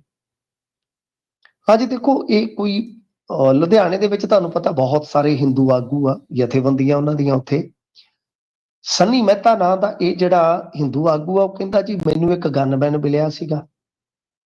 ਤੇ ਹੁਣ ਕੋਈ ਭਾਰਦਵਾਜ ਨੇਤਾ ਉੱਥੇ, ਉਹ ਕਹਿੰਦਾ ਕਿ ਉਹਨੇ ਮੈਨੂੰ ਕੁਝ ਦਿਨ ਪਹਿਲਾਂ ਬੁਲਾਇਆ ਤੇ ਕਹਿੰਦਾ ਕਿ ਕਾਕਾ ਮੈਨੂੰ ਰਿਪੋਰਟ ਮਿਲੀ ਆ ਕਿ ਤੇਰਾ ਗਨਮੈਨ ਜਿਹੜਾ ਹੈ ਉਹ ਵਾਪਸ ਲੈ ਲੂਗੇ, ਤੇ ਜੇ ਇਹਨੂੰ ਰੱਖਣਾ ਤੇ ਲੱਖ ਰੁਪਈਆ ਦੇ। ਕਹਿੰਦਾ ਮੈਂ ਕਿਹਾ ਮੇਰੇ ਕੋਲ ਕਿੱਥੇ ਆ, ਤੇ ਉਹੀਓ ਗੱਲ ਹੋਈ ਕਿ ਉਹ ਮੇਰਾ ਗਨਮੈਨ ਜਿਹੜਾ ਉਹ ਕਹਿੰਦੇ ਜੀ ਵਾਪਸ ਹੋ ਗਿਆ। ਹੁਣ ਉਹ ਉਤਲੀ ਗੱਲ ਇਹ ਕਹਿੰਦਾ ਆ ਕਿ ਵੇਖੋ ਜੀ, ਜੇ ਮੈਨੂੰ ਕੋਈ ਥ੍ਰੈਟ ਹੀ ਨਹੀਂ ਹੈਗਾ ਤੇ ਫਿਰ ਅੱਗੇ ਇਹਨਾਂ ਨੇ ਦਿੱਤਾ ਕਿਉਂ ਸੀਗਾ ਗਨਮੈਨ? ਤੇ ਹੁਣ 1 ਲੱਖ ਰੁਪਈਆ ਕਥਿਤ ਤੌਰ ਤੇ ਮੰਗਣ ਤੋਂ ਬਾਅਦ ਉਹ ਵਾਪਸ ਵੀ ਹੋ ਗਿਆ। ਉਧਰੋਂ ਦੂਜੇ ਪਾਸੇ ਜਿਹੜਾ ਭਾਰਦਵਾਜ ਦਾ ਮੁੰਡਾ ਹੈ, ਉਹ ਕਹਿੰਦਾ ਕਿ ਮੈਂ ਤੇ ਮਾਣਹਾਨੀ ਦਾ ਮੁਕੱਦਮਾ ਪਾਊਂਗਾ। ਇਹ ਵੀ ਕੰਮ ਚੰਗਾ ਚੱਲਣ ਡਿਆ। ਆ ਥੋੜੇ ਦਿਨ ਪਹਿਲਾਂ ਵੀ ਇੱਕ ਗਨਮੈਨ ਲੈਣ ਦੇ ਚੱਕਰ ਦੇ ਵਿੱਚ ਅੰਦਰ ਹੋਇਆ ਸੀ। ਗਨਮੈਨ ਲੈਣ ਦੀ ਵੀ ਆਪਣੀ ਕਹਿ ਲਓ ਕਿ ਇੱਕ ਉਹ ਤੇ ਬਦਨਾਮੀ ਵਾਲੀ ਕਹਾਣੀ ਹੈਗੀ ਆ ਕਿ ਕੁਝ ਲੋਕ ਆਪ ਹੀ ਹਮਲਾ ਕਰਾ ਦਿੰਦੇ, ਆਪ ਹੀ ਥ੍ਰੈਟ ਕਰਾ ਦਿੰਦੇ, ਸਭ ਕੁਝ ਹੈ। ਪਰ ਦੂਜੇ ਪਾਸੇ ਪੈਸੇ ਲੈਣ ਵਾਲਾ ਮਾਮਲਾ ਜਿਹੜਾ ਉਹ ਪਹਿਲੀ ਵਾਰੀ ਸਾਹਮਣੇ ਆ ਰਿਹਾ ਕਿ ਕਿਸੇ ਅਫਸਰ ਦੇ ਨਾਮ ਤੇ ਕੋਈ ਪੈਸੇ ਮੰਗ ਰਿਹਾ ਏਦਾਂ। ਹਾਲਾਂਕਿ ਦੂਜਾ ਪੱਖ ਜਿਹੜਾ ਉਹ ਇਸ ਚੀਜ਼ ਤੋਂ ਇਨਕਾਰੀ ਆ, ਪਰ ਇਸ ਮਾਮਲੇ ਨੇ ਇੱਕ ਵਾਰੀ ਫਿਰ ਸਾਰਿਆਂ ਦਾ ਧਿਆਨ ਖਿੱਚਿਆ ਕਿ ਗਨਮੈਨ ਲੈਣ ਦੀ ਜਿਹੜੀ ਹੋੜ ਆ, ਇਹਦੇ ਵਿੱਚ ਕੀ ਕੁਝ ਚੱਲ ਰਿਹਾ ਜੀ। ਜੀ। ਤੇ ਮੋਦੀ ਸਾਹਿਬ ਨੇ ਕਿਹਾ ਵੀ ਮੇਰੇ ਮਿੱਤਰ ਨਾਲ ਗੱਲ ਹੋਈ ਹੈ ਮੇਰੀ ਨਾਲ। ਟਰੰਪ ਸਾਹਿਬ ਦੀ ਗੱਲ ਕਰ ਰਹੇ ਨੇ ਜਾਂ ਕਿਸੇ ਹੋਰ ਮਿੱਤਰ ਨਾਲ? ਹਾਂਜੀ, ਉਹੀ ਉਹਨਾਂ ਦੇ ਅਜ਼ੀਜ਼ ਮਿੱਤਰ ਨੇ ਸਰ। ਤੇ ਵੈਸੇ ਮਿੱਤਰ ਇਹਨਾਂ ਦੇ ਸ਼ੀ ਜਿਨਪਿੰਗ ਵੀ ਹੈਗੇ ਆ, ਜਿਨ੍ਹਾਂ ਨੇ ਘਰ ਘੂਰ ਬਣਾ ਲਏ ਗਾਂ ਆ ਕੇ ਭਾਰਤ ਦੀ ਹੱਦ ਦੇ ਵਿੱਚ। ਉਹਨਾਂ ਨੂੰ ਚਾਹ ਵੀ ਬਣਾਈ ਸੀ ਕਿ ਇਹਨਾਂ ਨੇ ਬਣਾ ਕੇ ਪਿਲਾਈ ਸੀ, ਕਿ ਤੁਹਾਨੂੰ ਯਾਦ ਹੋਣਾ ਝੂਲਾ ਵੀ ਝੁਲਾਇਆ ਸੀਗਾ। ਏਦਾਂ ਹੀ ਡੋਨਲਡ ਟਰੰਪ ਨਾਲ ਵੀ ਇਹਨਾਂ ਦਾ ਬੜਾ ਯਾਰਾਨਾ ਸੀ, ਬੇਸ਼ੱਕ ਉਹਨਾਂ ਨੇ ਸੱਦਿਆ ਨਹੀਂ ਹੈ। ਤਾਂ ਹੁਣ ਇਹਨਾਂ ਨੇ ਐਕਸ ਤੇ ਜਾਣਕਾਰੀ ਦਿੱਤੀ ਆ ਕਿ ਭਾਈ ਡੋਨਲਡ ਟਰੰਪ ਜਿਹੜੇ ਇਹਨਾਂ ਦੇ ਕਹਿ ਲਓ ਕਿ ਮਿੱਤਰ ਨੇ, ਅਜ਼ੀਜ਼ ਮਿੱਤਰ ਨੇ, ਉਹ ਕਹਿੰਦੇ ਕਿ ਗੱਲ ਹੋਈ ਆ, ਖੁਸ਼ੀ ਹੋਈ ਆ, ਤੇ ਉਹਨਾਂ ਨੇ ਇਤਿਹਾਸਕ ਦੂਜੇ ਕਾਰਜਕਾਲ ਦੇ ਲਈ ਵਧਾਈ ਜਿਹੜੀ ਆ ਉਹ ਦੇ ਦਿੱਤੀ ਆ, ਤੇ ਅਸੀਂ ਜੋ ਆਪਸ ਦੇ ਵਿੱਚ ਬਈ ਹੋ ਸਕਦਾ ਮਿਲ ਕੇ ਚੱਲ ਕੇ ਉਹ ਕਰਾਂਗੇ। ਤੇ ਉਹਦੇ ਵਿੱਚ ਲੋਕਾਂ ਦਾ ਕਲਿਆਣ ਦਾ ਮੁੱਦਾ ਹੋਵੇ ਜਾਂ ਵਰਲਡ ਦੀ ਸ਼ਾਂਤੀ ਦਾ ਮਸਲਾ ਹੋਵੇ, ਸਮਰਿੱਧੀ ਦਾ, ਸੁਰੱਖਿਆ ਦਾ, ਸਾਰਾ ਕੰਮ ਮਿਲ ਕੇ ਕਰਾਂਗੇ। ਦੇਖੋ ਪ੍ਰਵੀਨ ਜੀ, ਇਹ ਚੀਜ਼ ਕਿਤੇ ਨਾ ਕਿਤੇ ਬਹੁਤ ਚਰਚਿਤ ਹੋਈ ਆ। ਹਾਲਾਂਕਿ ਅਮਰੀਕਨ ਮੀਡੀਆ ਨੇ ਪਤਾ ਨਹੀਂ ਇਸ ਚੀਜ਼ ਨੂੰ ਜਗ੍ਹਾ ਦਿੱਤੀ ਹੋਏਗੀ ਕਿ ਨਹੀਂ, ਕਿ ਮੋਦੀ ਸਾਹਿਬ ਇੱਥੇ ਨਹੀਂ ਆਏ। ਜੀ ਜੀ, ਪਰ ਇੱਥੇ ਇੰਡੀਆ ਚ, ਹਾਂਜੀ ਇੰਡੀਆ ਚ ਇੱਥੇ ਬਹੁਤ ਜ਼ਿਆਦਾ ਚਰਚਾ ਹੋਈ ਸੀ ਇਸ ਗੱਲ ਦੀ ਕਿ ਨਰਿੰਦਰ ਮੋਦੀ ਹੋਰਾਂ ਨੂੰ ਬੁਲਾਇਆ ਨਹੀਂ ਗਿਆ। ਤਾਂ ਉਹਨਾਂ ਨੇ ਹੁਣ ਐਕਸ ਤੇ ਇਹ ਸਾਰਾ ਕੁਝ ਜਿਹੜਾ ਜਚਾਇਆ, ਉਹਦੇ ਚ ਇੱਕ ਚੀਜ਼ ਤੇ ਸਾਫ਼ ਹੈ ਕਿ ਜੇ ਇਹਨਾਂ ਨੇ ਫੋਨ ਕੀਤਾ ਤਾਂ ਫਿਰ ਤੁਸੀਂ ਸਮਝ ਸਕਦੇ ਹੋ ਕਿ ਸਾਡੀ ਜਿਹੜੀ ਆਪਣੀ ਵਿਦੇਸ਼ ਨੀਤੀ ਹੈ ਨਾ, ਉਹਦੇ ਚ ਅਮਰੀਕਾ ਕੀ ਹੈ ਤੇ ਅਸੀਂ ਕੀ ਆ। ਹੁਣ ਮੈਂ ਸੰਖੇਪ ਦੇ ਵਿੱਚ, ਵੈਸੇ ਤੇ ਮੈਂ ਲੰਮੀ ਗੱਲ ਕਰ ਸਕਦਾ ਇਸ ਮੁੱਦੇ ਤੇ, ਕਿ ਸ਼ਰਨਾਰਥੀ ਪਾਲਿਸੀ ਜੋ ਟਰੰਪ ਦੀ, ਤੁਹਾਡੇ ਇੱਥੇ ਹਿਸਾਬ ਕਿਤਾਬ ਕੀ ਹੈ, ਮੈਂ ਉਧਰ ਨਹੀਂ ਜਾਊਂਗਾ। ਹਾਂਜੀ ਹਾਂਜੀ, ਮੈਂ ਇੰਡੀਆ ਦੀ ਹੀ ਗੱਲ ਕਰ ਸਕਦਾ। ਇਹ ਸ਼ਰਨਾਰਥੀ ਪਾਲਿਸੀ ਤੇ ਇਹਨਾਂ ਨੇ ਮਤਲਬ ਕਿ ਬਸ ਸੀਲ ਹੋ ਕੇ ਕਿਹਾ ਕਿ ਜੀ ਕੋਈ ਗੱਲ ਨਹੀਂ, 18,000 ਬੰਦਾ ਭੇਜੋ, ਅਸੀਂ ਸਾਂਭ ਲਵਾਂਗੇ। ਹਾਂਜੀ ਕਿਹਾ, ਠੀਕ ਹੈ ਜੀ। ਉਲਟਾ ਕਿਹਾ ਕਿ ਉਹਨਾਂ ਨੇ ਗ੍ਰੀਨ ਐਨਰਜੀ ਦਾ ਤੋੜ ਦਿੱਤਾ। ਅੱਛਾ, ਹਾਲਾਂਕਿ ਸ਼ਰਨਾਰਥੀ ਪਾਲਿਸੀ ਠੀਕ ਹੈ, ਅਮਰੀਕਾ ਦੇ ਵਿੱਚ ਉਹਦਾ ਪਤਾ ਨਹੀਂ ਕੀ ਰਿਐਕਸ਼ਨ ਹੋਏਗਾ, ਪਰ ਸ਼ਰਨਾਰਥੀ ਤੇ ਉਹ ਵੀ ਨੇ ਨਾ ਜਿਹੜੇ ਅਮਰੀਕਾ ਦੇ ਬਣਾਏ ਹੀ ਸ਼ਰਨਾਰਥੀ ਆ। ਮਾਫ ਕਰਨਾ, ਕੌੜੇ ਸ਼ਬਦ ਆ, ਚਾਹੇ ਅਫਰੀਕੀ ਹੋਣ ਤੇ ਚਾਹੇ ਮਿਡਲ ਈਸਟ ਦੇ ਹੋਣ। ਦੂਜੀ ਚੀਜ਼, ਇੰਡੀਆ ਵੱਲ ਸਾਰੇ ਵੇਖਦੇ ਆ ਲੋਕ, ਤਾਂ ਇਹ ਤਾਂ ਖੁਦ ਹੀ ਸ਼ਰਨਾਰਥੀ ਜਿਹੜੀ ਉਹਨਾਂ ਦੀ ਪਾਲਿਸੀ ਹੈ ਟਰੰਪ ਸਾਹਿਬ ਦੀ, ਜੋ ਇੱਕ ਤਰ੍ਹਾਂ ਨਾਲ ਤੁਸੀਂ ਦੇਖੋ ਨਾ ਕਿ ਹਸਪਤਾਲਾਂ ਚ ਪਹੁੰਚ ਰਹੇ ਲੋਕ ਡਿਲੀਵਰੀਆਂ ਵਾਸਤੇ, ਇੱਧਰ ਉੱਧਰ, ਤਾਂ ਮਨੁੱਖਤਾ ਦੇ ਆਧਾਰ ਤੇ ਤਾਂ ਇੰਡੀਆ ਦਾ ਬਣਦਾ ਸੀਗਾ ਨਾ ਕੁਛ ਹਾ ਦਾ ਨਾਰਾ ਮਾਰਨਾ। ਜੀ ਜੀ, ਉਹ ਤਾਂ ਉਲਟਾ ਖੜਾ। ਦੂਜੀ ਚੀਜ਼, ਗ੍ਰੀਨ ਐਨਰਜੀ ਵਾਲੀ ਜਿਹੜੀ ਐਮਰਜੈਂਸੀ ਲੱਗੀ, ਸਰ ਅਸੀਂ ਪੈਰਿਸ ਡੀਲ ਦੇ ਹਸਤਾਖਰ ਸੀਗੇ, ਫੰਡ ਆਉਂਦਾ ਰਿਹਾ, ਅਸੀਂ ਤੇ ਇੱਧਰ ਹੁਣ ਸ਼ਿਫਟ ਹੋ ਰਹੇ ਹਾਂ ਡੀਜ਼ਲ ਪੈਟਰੋਲ ਤੇ। ਟਰੰਪ ਅੰਕਲ ਨੇ ਮਾਰਤਾ ਕਾਂਟਾ, ਉਹ ਕਹਿੰਦੇ ਜੀ ਆਪਾਂ ਤੇਲ ਤੇ ਗੈਸ ਦਾ ਉਤਪਾਦਨ ਵਧਾਵਾਂਗੇ। ਤੇ ਜੀ। ਸਾਡੇ ਵਾਲੇ ਕੀ ਕਹਿ ਰਹੇ ਆ? ਕਹਿੰਦੇ ਜੀ ਅਸੀਂ ਖਰੀਦਾਂਗੇ ਤੁਹਾਡੇ ਤੋਂ। ਹੂੰ, ਇੱਕ ਵਾਰੀ ਵੀ ਨਹੀਂ ਇਹ ਕਿਹਾ ਕਿ ਭਾਈ ਸਾਨੂੰ ਤੁਸੀਂ ਲਿਆ ਕੇ ਇਧਰਲੇ ਪਾਸੇ, ਅਸੀਂ ਤੇ ਈਵੀ ਤੇ ਪਤਾ ਨਹੀਂ ਕਿਆ ਕੁਛ ਕਰ ਰਹੇ ਹਾਂ, ਤੁਸੀਂ ਪੈਰਿਸ ਡੀਲ ਤੋਂ ਪਿੱਛੇ ਹਟ ਰਹੇ ਹੋ। ਹੂੰ, ਹੂੰ। ਮਤਲਬ ਦੇਖੋ ਨਾ ਸਾਡੀ ਫੋਰਨ ਪਾਲਿਸੀ ਕਿਸ ਤਰ੍ਹਾਂ ਦੀ ਕਿੱਧਰ ਨੂੰ ਹੈ ਜਾ ਰਹੀ ਹੈ, ਬਿਲਕੁਲ। ਇੰਡੀਆ ਦੇ ਨਾਲ। ਹੂੰ, ਝੋਲ ਦੇਖੋ ਸਰ, ਮਤਲਬ ਕਿ ਉਹ ਤੁਹਾਨੂੰ ਬੁਲਾ ਵੀ ਨਹੀਂ ਰਹੇ, ਉਹ ਤੁਹਾਨੂੰ ਤਵੱਜੋ ਨਹੀਂ ਦੇ ਰਹੇ। ਤੁਸੀਂ ਕਹਿ ਰਹੇ ਕੋਈ ਗੱਲ ਨਹੀਂ, ਪੁਰੀ ਸਾਹਿਬ ਕਹਿ ਰਹੇ ਕਿ ਅਸੀਂ ਤੇਲ ਖਰੀਦਾਂਗੇ ਜੀ ਤੁਹਾਡੇ ਤੋਂ। ਹੂੰ, ਹੱਦ ਹੋ ਗਈ ਯਾਰ। ਤਾਂ ਦੂਜੇ ਪਾਸੇ ਜੇ ਤੁਸੀਂ ਦੇਖੋਗੇ ਤਾਂ ਡਾਲਰ ਦੇ ਮਾਮਲੇ 'ਚ ਆ ਜਾਓ। ਜੀ, ਜੀ।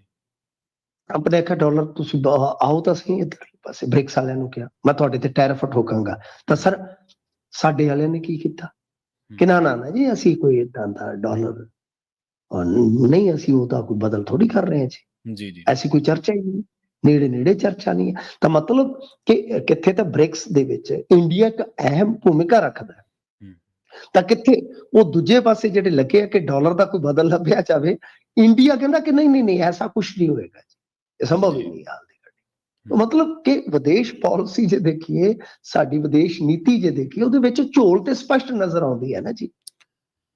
ਇਹ ਬਿਲਕੁਲ ਸਹੀ ਹੈ ਮਿੰਟੂ ਜੀ ਤੁਹਾਡੀ ਗੱਲ ਕਿ ਵਿਦੇਸ਼ ਨੀਤੀ ਤੇ ਮਨੁੱਖਤਾਵਾਦੀ ਜਿਹੜੀਆਂ ਨਾ ਚੀਜ਼ਾਂ ਮਤਲਬ ਜਿਹਦੇ ਲਈ ਹਾਂ ਦਾ ਨਾਰਾ ਉਹ ਤਾਂ ਦੁਨੀਆ ਦੇ ਵਿੱਚੋਂ ਹੀ ਹੁਣ ਚੀਜ਼ਾਂ ਗਾਇਬ ਹੋ ਰਹੀਆਂ ਨੇ। ਇੱਥੇ ਤਾਂ ਚੀਜ਼ਾਂ ਸ਼ਕਤੀਆਂ ਇੱਕ ਵਿਅਕਤੀ ਵਿਸ਼ੇਸ਼ ਦੇ ਆਲੇ ਦੁਆਲੇ ਸੀਮਿਤ ਹੋਣ ਵਾਲੀਆਂ ਗੱਲਾਂ ਜਿਹੜੀਆਂ ਨੇ ਉਹ ਭਾਰੂ ਹੋ ਰਹੀਆਂ ਨੇ ਤੇ ਜਿਹੜੇ ਹੱਕ ਹਕੂਕ ਦੀ ਗੱਲ ਆ ਉਹ ਦਾਬੂ ਹੋ ਰਹੀ ਹੈ।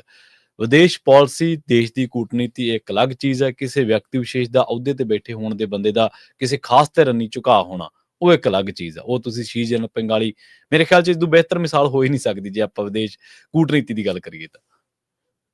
ਜੀ ਬਿਲਕੁਲ। ਜੀ, ਬਹੁਤ-ਬਹੁਤ ਧੰਨਵਾਦ ਮਿੰਟੂ ਜੀ ਤੁਹਾਡਾ ਇਹਨਾਂ ਖਾਸ ਖਬਰਾਂ ਤੇ ਖਾਸ ਜਾਣਕਾਰੀਆਂ ਦੇ ਲਈ ਤੇ ਅਖੀਰ ਦੇ ਉੱਤੇ ਜਿਹੜਾ ਤੁਸੀਂ ਮਨੁੱਖਤਾ ਦੇ ਹਾਂ ਦੇ ਵਿੱਚ ਹਾਂ ਦਾ ਨਾਰਾ ਮਾਰਿਆ ਉਹਦੇ ਲਈ ਖਾਸ ਧੰਨਵਾਦ। ਸ਼ੁਕਰੀਆ ਜੀ। ਜੀ, ਪ੍ਰੋਗਰਾਮ ਖਬਰ ਤੇ ਨਜ਼ਰ ਦੇ ਪਹਿਲੇ ਹਿੱਸੇ ਦੇ ਵਿੱਚ ਆਪਣੇ ਨਾਲ ਜੁੜੇ ਸਨ ਮਿੰਟੂ ਗੁਰਸਰੀਗਾ ਜੀ, ਜਿਨ੍ਹਾਂ ਦੇ ਨਾਲ ਆਪਾਂ ਕਈ ਅਹਿਮ ਖਬਰਾਂ ਨੂੰ ਲੈ ਕੇ ਚਰਚਾ ਕੀਤੀ ਹੈ। ਮੋਦੀ ਸਾਹਿਬ ਦੇ ਦੋਗਲੇ ਪੈਮਾਨਿਆਂ ਦੇ ਉੱਤੇ ਬਹੁਤ ਲੰਬੀ ਚਰਚਾ ਹੋ ਸਕਦੀ ਹੈ, ਜਿਸ ਤਰੀਕੇ ਦੀ ਉਹਨਾਂ ਨੇ ਹਾਲਾਂਕਿ ਆਲਮੀ ਆਗੂ ਜਿਹੜੇ ਹੈਗੇ ਨੇ ਇੱਕ ਦੂਜੇ ਤੱਕ ਅਪਰੋਚ ਕਰਦੇ ਨੇ, ਪਰ ਇਹਦੇ ਵਿੱਚ ਸਵਾਲੀਆ ਨਿਸ਼ਾਨ ਜਿਹੜਾ ਉਹ ਇਹ ਹੈ ਕਿ ਅਸਲ ਦੇ ਵਿੱਚ ਜਿਹੜਾ ਭਾਰਤੀ ਮੀਡੀਆ ਉਹ ਮੋਦੀ ਸਾਹਿਬ ਨੂੰ ਦੁਨੀਆ ਦੀ ਇੱਕ ਲੋੜ ਬਣਾ ਕੇ ਪੇਸ਼ ਕਰਦਾ ਵੀ ਜਿੱਥੇ ਇਹ ਨਹੀਂ ਗੇ ਉੱਥੇ ਲੋੜ ਨਹੀਂ ਹੈ। ਪਰ ਜਿਹੜੇ ਟਰੰਪ ਪ੍ਰਸ਼ਾਸਨ ਦੇ ਫੈਸਲੇ ਨੇ ਉਹਨਾਂ ਫੈਸਲਿਆਂ ਨੂੰ ਜਦੋਂ ਤੁਸੀਂ ਦੇਖਦੇ ਆ ਤਾਂ ਉਹਨਾਂ ਦੇ ਵਿੱਚ ਉਹ ਜਿਹੜੀ ਅਮਰੀਕੀ ਇੱਕ ਧਿਰ ਦੀ ਇੱਕ ਆਵਾਜ਼ ਹੈ ਕਿ ਅਮਰੀਕਾ ਦੇ ਹਿੱਤ ਪਹਿਲਾਂ ਬਾਕੀ ਦੁਨੀਆ ਬਾਅਦ ਦੇ ਵਿੱਚ। ਹਾਲਾਂਕਿ ਇਸ ਤਰ੍ਹਾਂ ਦਾ ਵੀ ਅਮਰੀਕਾ ਨਹੀਂ ਹੈ ਕਿ ਸਾਰੇ ਦਾ ਸਾਰਾ ਇਸ ਤਰ੍ਹਾਂ ਦਾ ਹੋਵੇ। ਅਮਰੀਕਾ ਦਾ ਜਿਹੜਾ ਸੰਵਿਧਾਨ ਆ ਉਹ ਵੈਲਿਊਜ਼ ਨੂੰ ਨਾਲ ਲੈ ਕੇ ਚੱਲਣ ਵਾਲਾ, ਵੱਖ-ਵੱਖ ਥਾਵਾਂ ਦੇ ਉੱਤੇ ਉਹਨਾਂ ਦੇ ਰਿਲੀਫ ਫੰਡ ਵੀ ਚੱਲਦੇ ਨੇ, ਲੋਕ ਮਨੁੱਖਤਾਵਾਦੀ ਜਿਹੜੀਆਂ ਅਪਰੋਚਸ ਨੇ ਉਹ ਵੀ ਉਹਨਾਂ ਦੀਆਂ ਚੱਲਦੀਆਂ ਨੇ, ਫੰਡ ਦਿੱਤੇ ਜਾਂਦੇ ਨੇ। ਬਹੁਤ ਕੁਛ ਚੱਲਦਾ, ਆਪਾਂ ਮੰਨਦੇ ਆ ਕਿ ਕਈ ਥਾਵਾਂ ਦੇ ਉੱਤੇ ਕੰਟਰਾਡਿਕਟ ਵੀ ਹੋ ਜਾਂਦੀਆਂ ਨੇ ਇਹ ਗੱਲਾਂ, ਪਰ ਫਿਰ ਵੀ ਤੁਸੀਂ ਦੇਖੋ ਕਿ ਹੁਣ ਉਹ ਜਿਹੜੀ ਚੀਜ਼ ਆ ਉਹ ਹਜ਼ਮ ਨਹੀਂ ਹੋ ਰਹੀ ਤੇ ਜਿਸ ਦਿਨ ਤੋਂ 20 ਤਰੀਕ ਤੋਂ ਇਹ ਸਮਾਗਮ ਹੋਇਆ 7 ਦਿਨ ਲੱਗ ਗਏ ਉਹਨਾਂ ਨੂੰ ਇਸ ਗੱਲ ਦੇ ਉੱਤੇ ਪਰਦਾਪੋਸ਼ੀ ਕਰਦਿਆਂ ਨੂੰ ਜਾਂ ਇਸ ਗੱਲ ਦਾ ਡੈਮੇਜ ਕੰਟਰੋਲ, ਹਾਲਾਂਕਿ ਡੈਮੇਜ ਵੀ ਨਹੀਂ ਕਿਹਾ ਜਾ ਸਕਦਾ, ਡੈਮੇਜ ਕੰਟਰੋਲ ਕਰਦਿਆਂ ਨੂੰ ਕਿ ਹਾਂਜੀ ਸਾਨੂੰ ਇਹ ਨਹੀਂ ਸੱਦਿਆ, ਸਾਨੂੰ ਉਹ ਨਹੀਂ ਸੱਦਿਆ ਤੇ ਉਲਟਾ ਉਹ ਕਹਿ ਰਹੇ ਨੇ ਕਿ ਅਸੀਂ ਹਰ ਚੀਜ਼ ਦੇ ਲਈ ਤਿਆਰ ਹਾਂ। ਤੇ ਇੱਧਰ ਜਿਹੜੀਆਂ ਖਬਰਾਂ ਨੇ ਉਹ ਆ ਰਹੀਆਂ ਨੇ ਕਿ ਕਈ ਥਾਵਾਂ ਦੇ ਉੱਤੇ ਗੁਰਦੁਆਰਾ ਸਾਹਿਬਾਨ ਦੇ ਵਿੱਚ ਆਈਸ ਵੱਲੋਂ ਛਾਪੇਮਾਰੀ ਜਿਹੜੀ ਉਹ ਕੀਤੀ ਗਈ ਆ। ਗੁਰਦੁਆਰਿਆਂ ਦੇ ਵਿੱਚ ਨਿਊਯਾਰਕ, ਨਿਊ ਜਰਸੀ ਦੇ ਵਿੱਚ ਜਿਹੜੀਆਂ ਨੇ ਉਹ ਛਾਪੇਮਾਰੀ ਕੀਤੀ ਗਈ ਆ। ਗੈਰ ਕਾਨੂੰਨੀ ਜਿਹੜੇ ਪ੍ਰਵਾਸੀ ਨੇ ਇਹਨਾਂ ਦੇ ਕਹਿਣ ਦੇ ਮੁਤਾਬਕ ਉਹਨਾਂ ਨੂੰ ਚੱਕਣ ਦੇ ਲਈ। ਇਸ ਬਾਬਤ ਹੁਣ ਜਿਹੜੀ ਇੰਡੀਅਨ ਮੀਡੀਆ ਦੀਆਂ ਕੁਝ ਵੈਬਸਾਈਟਾਂ ਜਿਹੜੀ ਗੱਲ ਰਿਪੋਰਟ ਕਰ ਰਹੀਆਂ ਨੇ ਮੈਂ ਉਹ ਤੁਹਾਡੇ ਸਨਮੁਖ ਰੱਖ ਰਿਹਾ। Sikh American legal defence and education fund ਜਿਹੜੀ ਸੈਲਡਿਫ ਜਿਹਨਾਂ ਨੂੰ ਆਪਾਂ ਕਹਿ ਦਿੰਦੇ ਹਾਂ, ਉਹਨਾਂ ਨੇ ਇਹਨਾਂ ਦੇ ਉੱਤੇ ਚਿੰਤਾ ਪ੍ਰਗਟ ਕੀਤੀ ਹੈ। ਉਹਨਾਂ ਦੇ ਜਿਹੜੇ ਐਗਜ਼ੀਕਿਊਟਿਵ ਡਾਇਰੈਕਟਰ ਨੇ ਕਿਰਨ ਕੌਰ ਗਿੱਲ, ਉਹਨਾਂ ਦਾ ਬਿਆਨ ਵੀ ਆਇਆ ਤੇ ਇਸੇ ਤਰ੍ਹਾਂ ਸਿੱਖ ਕੋਲੀਜਨ ਜਿਹੜੀ ਆ ਉਹਨੇ ਵੀ ਇਹ ਜਿਹੜਾ ਟਰੰਪ ਪ੍ਰਸ਼ਾਸਨ ਵੱਲੋਂ ਇਸ ਤਰ੍ਹਾਂ ਦਾ ਜਿਹੜਾ ਸੁਰੱਖਿਅਤ ਖੇਤਰਾਂ, ਹਸਪਤਾਲ, ਸਕੂਲ, ਸਮਾਜ ਸੇਵਾ ਜਾਂ ਹੋਰ ਜਿਹੜੇ ਨੇ ਥਾਵਾਂ ਨੇ ਜਾਂ ਗੁਰਦੁਆਰਾ ਸਾਹਿਬਾਨ ਨੇ ਉੱਥੇ ਜਿਹੜੀ ਇਹ ਛਾਪੇਮਾਰੀਆਂ ਨੇ ਉਹਨਾਂ ਦਾ ਵਿਰੋਧ ਕੀਤਾ। ਇਸ ਦੇ ਖਬਰ ਦੇ ਉੱਤੇ ਚਰਚਾ ਆਪਾਂ ਕਰਾਂਗੇ ਇੱਕ ਬ੍ਰੇਕ ਤੋਂ ਬਾਅਦ। ਜੁੜੇ ਰਹੋ ਪੰਜਾਬੀ ਰੇਡੀਓ USA ਦੇ ਨਾਲ।